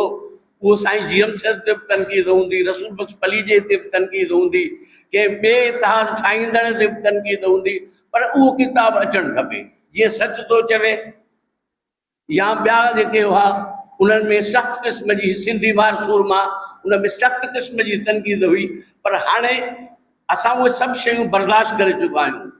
उन मां के चङा नतीजा बि कढी सघूं था ऐं जेके चङियूं ॻाल्हियूं न आहिनि हुननि खे छॾे सघूं था, पाण में सुधारो आणे सघूं था। तीअं इहो सिंधियुनि जो इतिहाद या हिकु ॿियो किताबु जंहिंजो हिन में ज़िक्र आहे उहे अचणु खपनि, संदसि उहे नयूं तख़लीक़ूं मैदान में अचणु खपनि। बहरहाल हिन वर्सीअ जे मौक़े ते ऐं मोहब्बत बुढ़ो अकेडमीअ जे दोस्तनि खे मुबारकबाद ॾियां। डॉक्टर अज़हर अली शाह साहिब जिन खे पोइ घुराईंदुसि त पाण में झाती पाए मूंखे पोइ ॿुधाए तोखे छा ॾिसिजे नथी आज़ादीअ जी आरज़ू। तव्हां सभिनी जे बरक़ुताड़ियुनि में साईं डॉक्टर प्रोफेसर सैयद अज़हर अली शाह। जेको इंसान धरतीअ सां ऐं वतन सां मोहबत करे थो उहो पंहिंजे वतन खे घर सम्झे थो ऐं घर ऐं इंसान जी ज़िबान जो नातो बयानु कंदे उस्ताद बुखारी चवे थो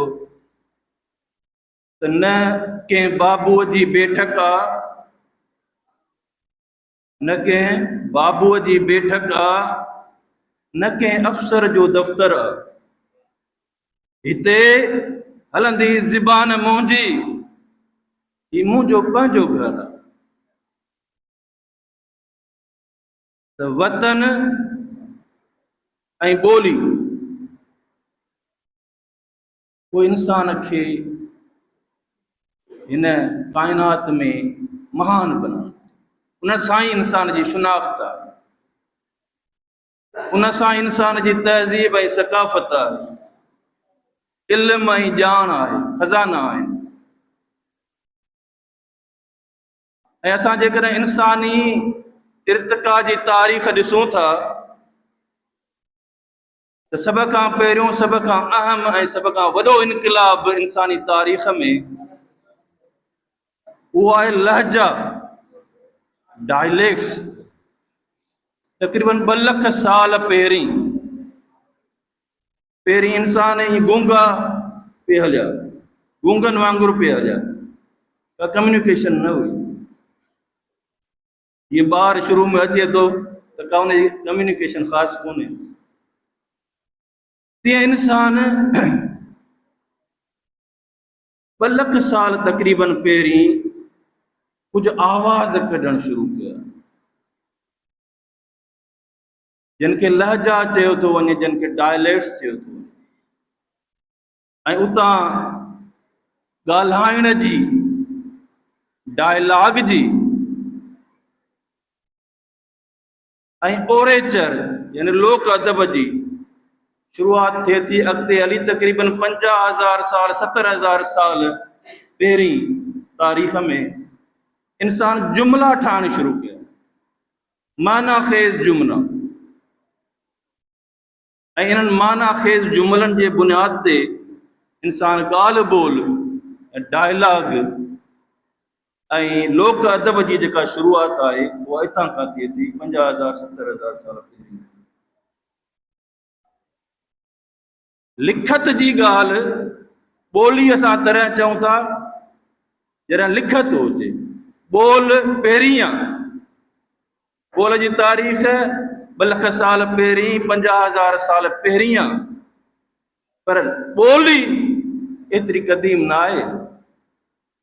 ॿोली यानी स्क्रिप्ट हुजे, सूरत ख़ती हुजे, रस्मुल ख़त हुजे, इहो तक़रीबन 5,000 साल।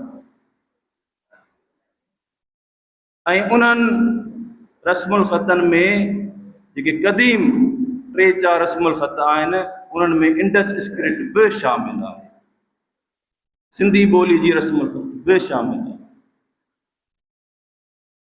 त जेको ॿोल जी ऐं ॿोलीअ जी पूरी इर्तिका सम्झाइनि था हीअ ॿई किताब जेके सहेड़े ऐं हिकिड़े किताब जे सूरत में नई सिर छपाया विया आहिनि सिंधी ॿोली अथॉरिटी जे तरफ़ां। त इन जो मुतालियो कजे थो त पथर वारे दौर खां, ओल्ड स्टोन एज, पुराणे पथर वारी दौर खां, जंहिंखे इस्तिलाहन मोहबत बुरड़ो चए थो जून पहणी, पहण पथर खे चइबो आहे, जूनो माना पुराणो। ॾिसो 2-3 लफ़्ज़ असां लिखूं ऐं होॾां हिकिड़ो इस्तिलाह ॾिए थो जून पहणी,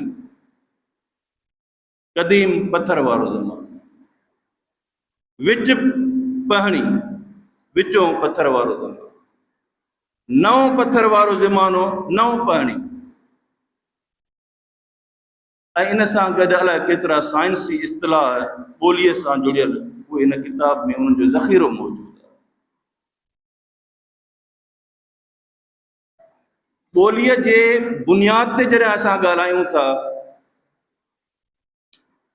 त उन जा मुख़्तलिफ़ नज़रिया आहिनि। मज़हबी नज़रिया बि आहिनि जिन में हज़रत आदम जी ॿोली खां वठी सरस्वती जी ॿोली ऐं अदब खां वठी कीअं ॻाल्हि ॿोल शुरू थी आहे, मज़हबी नज़रिया बि आहिनि। गॾोगॾु ॿोली जी एजाद वारा नज़रिया बि आहिनि त ॿोली एजाद कीअं थी आहे, जंहिंमें डिंग डांग नज़रियो बि आहे, यानी जेके कुदरती आवाज़ आहिनि उहे जेके रेज़ोनेट थियनि था उन्हनि खां खे सिखी करे इंसान ॿोली ॻाल्हाइण ऐं लिखणु शुरू कई। पू यानी जेके जज़्बनि जे इज़हार जे लाइ आवाज़ थियनि था उन्हनि मां ॿोलीअ जी इजाद थी आहे, इहो बि नज़रियो आहे, मफ़रूज़ो आहे। सोशल इंटरेक्शन, हिक ॿिए सां जेको असांजो कम्युनिकेशन थिए थी, इन सां ॿोली वजूद में आई आहे। जेनेटिक सोर्स थ्योरी त बायोलॉजिकल इंसान में इहा सलाहियत आहे त हू वक़्त सां गॾु ॿोली सिखे थो ऐं हुनजो इज़हार थिए थो इर्तिका जे तौर ते। ऐं हाणोके जेके नॉम चॉम्स्की जेका ॿोलीअ जी डेफिनेशन ॾिनी आहे, लर्निंग एक्विज़िशन डिवाइस LAD, जेनेटिकली इंसान जीअं ॿार अञा माउ जे पेट में आहे, जेको माउ पीउ ॻाल्हाइनि था उहो ॿुधे थो, उतां खां हुनजो ज़ख़ीरो ॿोली जो शुरू थिए थो। तंहिंजे करे हुनखे मादरी ॿोली चयो थो वञे, माउ जी ॿोली चयो थो वञे, छाजे करे जो पेट खां उहो सिलसिलो शुरू थिए थो। 4-5 महीननि जी उमिरि खां ॿार उहो ज़ख़ीरो हिते ठाहे थो ऐं ॼमण खां पोइ वरी उहो ज़ख़ीरो अञा वधे थो ऐं पोइ वक़्तु लॻे थो साल में हिकिड़ो लफ़्ज़ ॻाल्हाए थो ॿार, 2 सालनि में 2 लफ़्ज़ ॻाल्हाए थो ऐं पोइ वरी अॻिते हली जुमिला ॻाल्हाए थो ऐं जॾहिं प्राइमरी जे हेठि ताईं पहुचे थो त हुन 40,000 50,000 लफ़्ज़नि जो ज़ख़ीरो थिए थो ऐं पोइ वधीक मेच्योर थिए। त इहो सॼो इर्तिकाई सिलसिलो ऐं मरहला हिन किताब में ॾिनल आहिनि ऐं तमामु बहितरीन जदीद साइंसी तरीक़े सां छो, छा, कीअं, केरु, कॾहिं, जेके 5 बुनियादी साइंसी तरीक़े जा सुवाल आहिनि, इन्हनि सुवालनि जे बुनियाद ते तहक़ीक़ करे इन्हनि ॻाल्हियुनि खे ॿोल ऐं ॿोलीअ सां जुड़ियल ॻाल्हियुनि खे बयानु कयो वियो आहे। मां हिन ते जेको मुकमल मज़मून आहे उहो त शाया खणी कंदासीं छो जो हिते टाइम घटि आहे, पर सिंधी ॿोलीअ ते जॾहिं असां अचूं था त के चवनि था त इहा हज़रत आदम जी ॿोली आहे जेका हुन बीबी हवा सां ॻाल्हाई आहे, पहिरीं पोरी ॿोली इहा आहे। ऐं इन राय खे मौलाना उबैदुल्ला सिंधी ऐं ॿिया आलम बि इन राय जो इज़हार कनि था त क़दीम तरीन ॿोली आहे। ऐं के चवनि था त इहा संस्कृत मां निकिती आहे, हुनजी धीउ आहे, जीअं ग्रियर्सन या ट्रम्प। के चवनि था त इहा हुनजी भेण आहे, के चवनि था संस्कृत जी धीउ आहे, के चवनि था त इहा कंहिंजी बि भेण या धीउ न आहे, पर इहा सभिनी ॿोलियुनि जी माउ आहे। ऐं सिंध जी क़दीम सिंधु माथरी तहज़ीब ऐं सक़ाफ़त जी ॼणींदड़ ॿोली आहे, जीअं सिराजुल हक़ मेमुण। ऐं उन ई नज़रे खे अॻिते वधाईंदे डॉक्टर मोहम्मद बुरड़े बि उन इंडस स्क्रिप्ट ते सिंधु लिखत ते बि कमु कयो आहे, जंहिंसां हिन ॿोलीअ जो बुण बुनियादु जुड़ियल आहे। वाज़े तरह थींदो, इहे सभु मफ़रूज़ात आहिनि सिंधी ॿोली जे बुण बुनियाद जा, पर साइंसी तौर ते वाज़े तरह थींदो जॾहिं असां सिंधु लिखत खे जी भांज कयूं। ऐं उन सिंधु लिखत जी भांज जो बुनियादी कमु डॉक्टर मोहब्बत बुरड़े हिन किताब में ॾिनो आहे। ऐं मोहबत रियाज़त सां वधंदी आहे ऐं असांखे ख़ुशी आहे त उहो रियाज़त बाक़ाइदे रियाज़त थिए पई। ऐं उन सां गॾु मुंहिंजो बि दिलचस्पी, मुंहिंजी PhD त कंप्यूटर साइंस में आहे, पर नंढे हूंदे खां अदब सां आर्ट सां बि मुंहिंजो लॻाव ऐं तमामु घणो लॻाव रहियो आहे। ऐं हिन वक़्तु बि मुंहिंजी कोशिशि आहे त साइंस अदब ऐं आर्ट जो संगम सिंध खे, जीअं यूरोप खे रिनासेंस बदिलायो हुयो, तीअं सिंध में नई रिनासेंस जेकॾहिं अची सघे थी त उहा साइंस अदब ऐं आर्ट जे संगम सां, उन जे सिंथसिस सां थी सघे थी। ऐं उन ॾस में ई किरदार आहिनि जेके मां सम्झां थो त उन्हनि खे असां बानी चई सघूं था सिंध में रिनासेंस जा, निशात सानिया जा, साइंस अदब ऐं आर्ट जे संगम जा, डॉक्टर मोहब्बत बुरड़ो। ऐं उन सिलसिले में, उन चेन में हिकु अहम किरदारु आहे जंहिं इहो सॼो पोरियो, इहो सॼो वरसो असां ताईं मुंतक़िल कयो आहे ऐं ईंदड़ नसलुनि ताईं मुंतक़िल कयो आहे। उनजी उन में पूरी अकेडमी जे साथियुनि जो ऐं ख़ासि करे डॉक्टर रियाज़त बुरड़े जो। ऐं इहो तसलसल हले थो, असां ज़रूरु गॾिजी करे कोशिशि कंदासीं त ख़ासि करे जेको इंडस स्क्रिप्ट वारो कमु आहे त उहो कंहिं तकमील ते पहुचे गॾिजी करे। न त असांखे उमेदु आहे त साईं जी जेका भाइटी वेठी आहे अची, जंहिं हिते अची ख़्यालनि जो इज़हार कयो, त इहो नसुलु ज़रूरु लाभ माणींदो उन्हनि शयुनि जो, उन्हनि ॻाल्हियुनि जो जंहिंजो बुनियादु डॉक्टर मोहब्बत बुरड़े विधो आहे। दसी शेर सां फूल विझां या भाकुर पायां, या मां सुदकी लुड़क वहायां, सिंधु तोखे कीअं परचायां। तव्हां सभिनी भरपूर ताड़नि में हली हूंदी आहे। इहा शर्त मुंहिंजो किताबु छपजण जो हूंदो आहे, इहो कंहिं बि तूं सरकारी इदारे ॾे एवार्ड ॾियनि मूंखे न मोकिलींदो।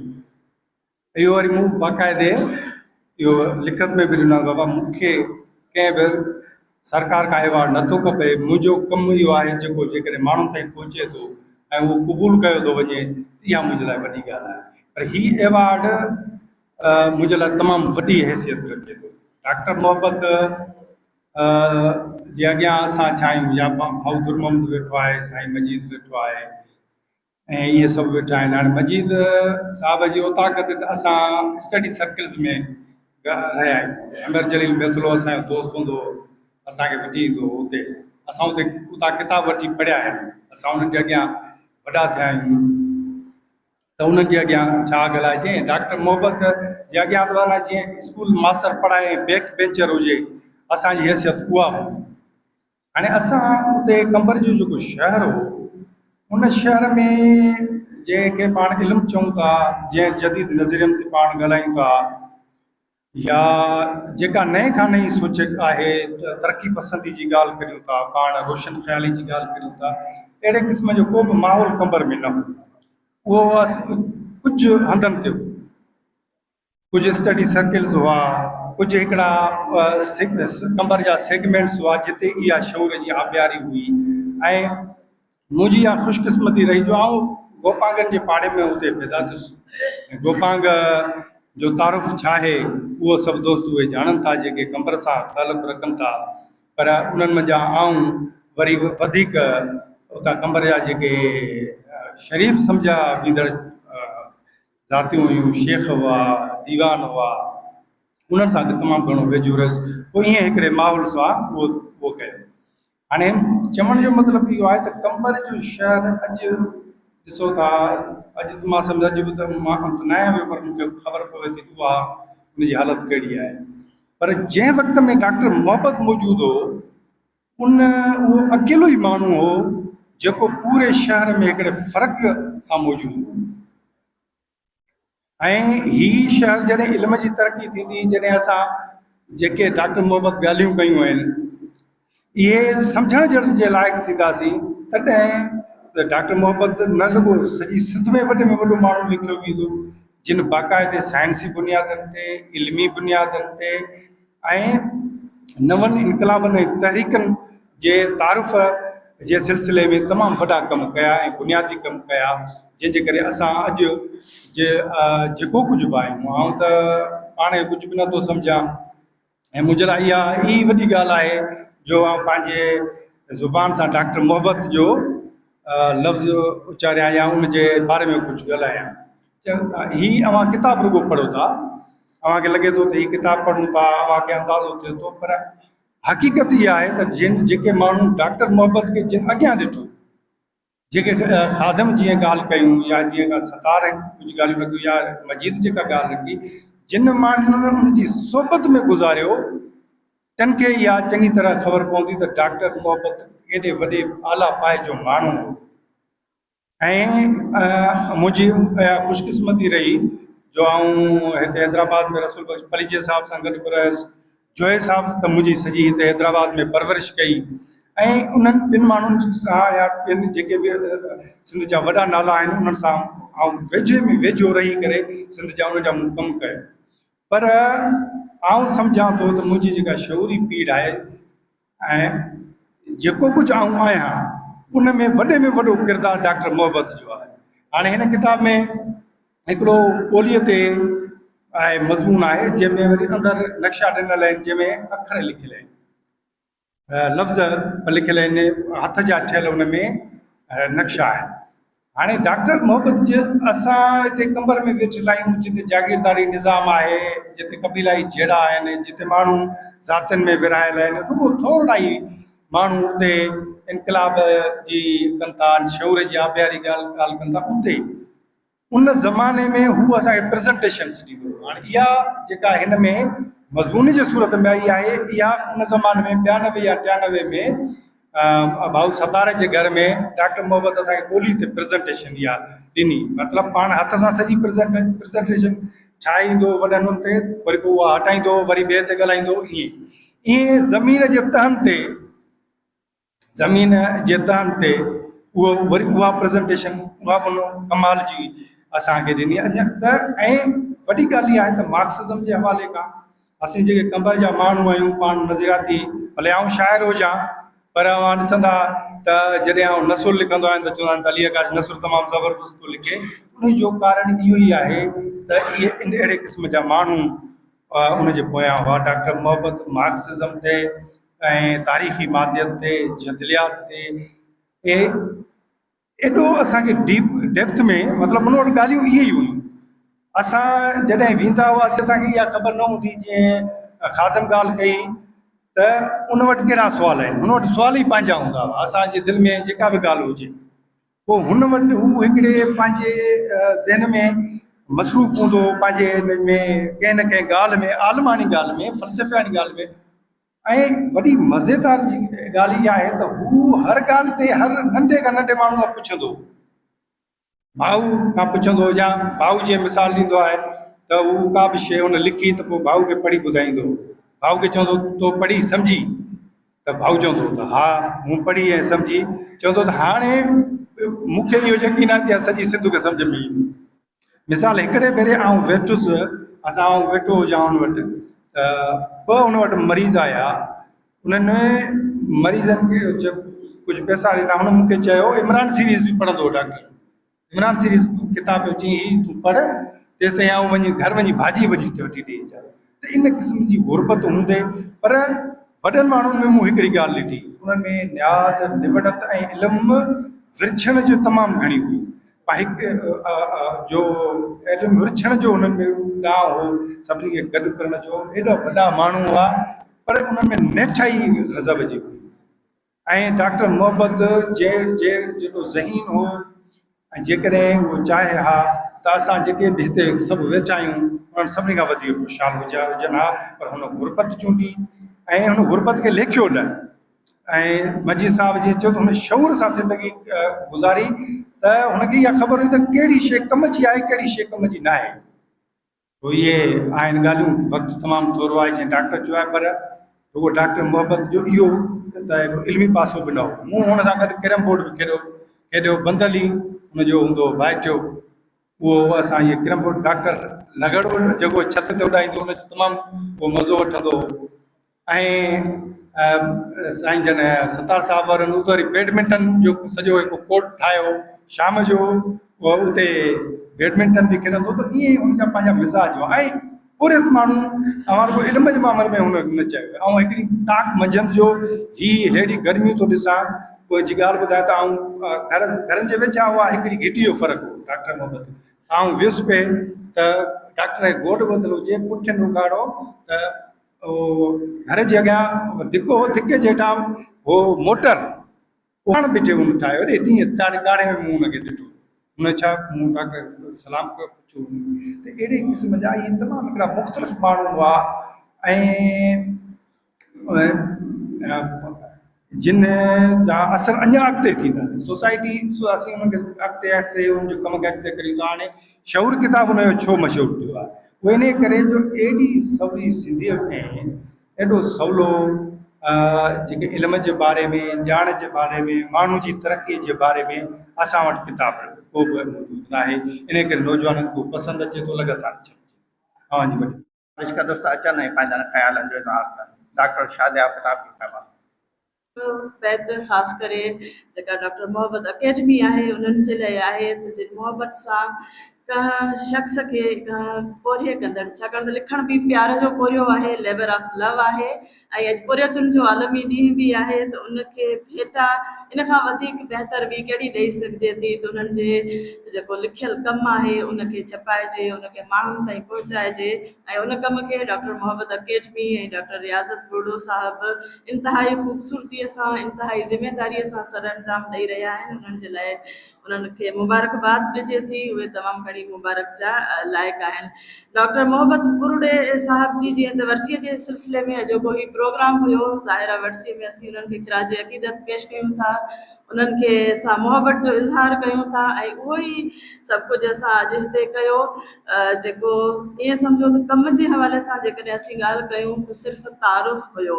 डॉक्टर मोहब्बत बुर्डे जो कमु केॾो वॾो आहे, केतिरो इल्मी आहे, केतिरो उन ते ॻाल्हाइण ऐं लिखण जी ज़रूरत आहे। उन जे लाइ का कॉन्फ्रेंस के इल्मी मकालाई उन्हनि जो अहातो करे सघनि था, उन्हनि सां इंसाफ़ करे सघनि था। छाकाणि साईं अली मुर्तज़ा साहिबु हिकिड़ी ॻाल्हि कई त ही उहो साइंसी सोच रखंदड़ माण्हू हुयो जंहिंखे लिसानियात जी ख़बर हुई। बिल्कुलु सही ॻाल्हि आहे, पर इहा ॻाल्हि इन जी बिल्कुलु मुखालिफ़त में बि सही आहे त ही उहो लिसानियात जो माहिर हुयो जंहिंखे साइंस जी ॼाण हुई। छाकाणि त लिसानियात जा माहिर त घणा आहिनि, पर उहे साइंसी इल्म खां नावाक़ुफ़ आहिनि।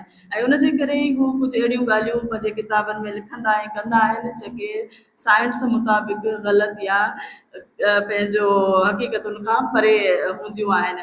मिसाल तौर घणियूं शयूं मां लिखी आई हुयसि, पर ज़ाहिरा देरि थी वई आहे ऐं उनजे करे उन्हनि खे मां नथी पढ़ां ऐं कढियो बि कोन्हे को।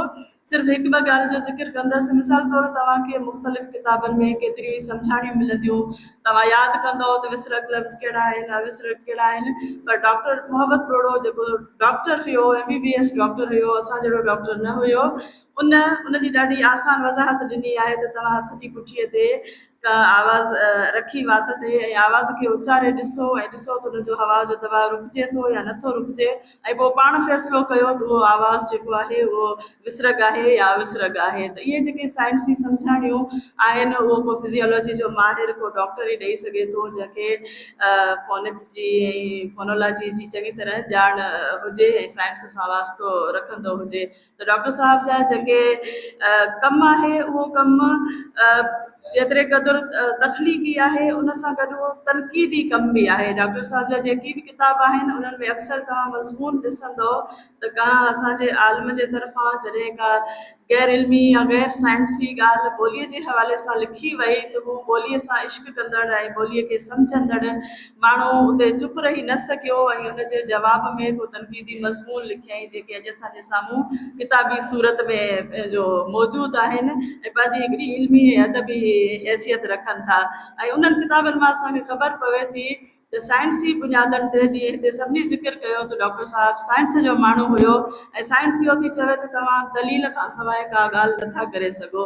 त डॉक्टर साहब कहिड़े तरीक़े सां दलीलनि सां पंहिंजी ॻाल्हि रखंदो हुयो त जेको साम्हूं जेका लिखियो आहे उहो उनखे कीअं ग़लति लिखियो अथसि ऐं उनजी सही सम्झाणी कहिड़े तरीक़े सां आहे ऐं उहे दलील पढ़ण खां पोइ माण्हू पाण मुरादो उन सां इतफ़ाक़ रखे थो ऐं मुतफ़िक़ थी वञे थो त वाक़ई ॿोलीअ जे मुख़्तलिफ़ ख़ासियतुनि जी जेका सम्झाणी डॉक्टर मोहम्मद बुर्ड़े साहब तरफ़ां पेश कई वई आहे उहा केतिरी इल्म वारी ऐं केतिरी अहमियत वारी आहे। त जीअं मूं चयो त हिननि खे ॻाल्हाइण जे लाइ इंसाफ़ करण जे लाइ असांखे इल्मी ऐं तनक़ीदी जेके मक़ाला ऐं मज़मून आहिनि उन्हनि जी ज़रूरत पवंदी। अॼु असां उनखे सिर्फ़ु ख़िराज अक़ीदत पेश करण जे लाइ गॾु थिया आहियूं। सो डॉक्टर रियाज़त बुर्ड़े ऐं डॉक्टर मोहम्मद अकेडमी जे सभिनी कारकुननि खे मेंबरनि खे तमामु घणी मुबारक हुजनि ऐं मां सभिनी जी तमामु घणी दिलि सां शुक्रगुज़ार आहियां। नारायण श्याम जे हिन चइनि सिटुनि सां हिन जो की 28 वर्षीय जे तक़रीब जी पुॼाणी कंदुसि। टार्च शुआव करे ऐं का शइ चमके जीअं कोहीड़े में, टार्च शुआव करे ऐं का शइ चमके जीअं कोहीड़े में, मूंखे ॾिसण में तूं कीअं आहीं माण्हुनि जे बेड़ाके में, तोखे सींगारणु चाहियो मूं पंहिंजनि सुहिणनि सपननि सां, तोखे सींगारणु चाहियो मूं पंहिंजनि सुहिणनि सपननि सां, निखरियो तुंहिंजो ई सींगार मगर मुंहिंजे हर सपने में। तव्हां सभिनी दोस्तनि जी तमामु घणी महिरबानी।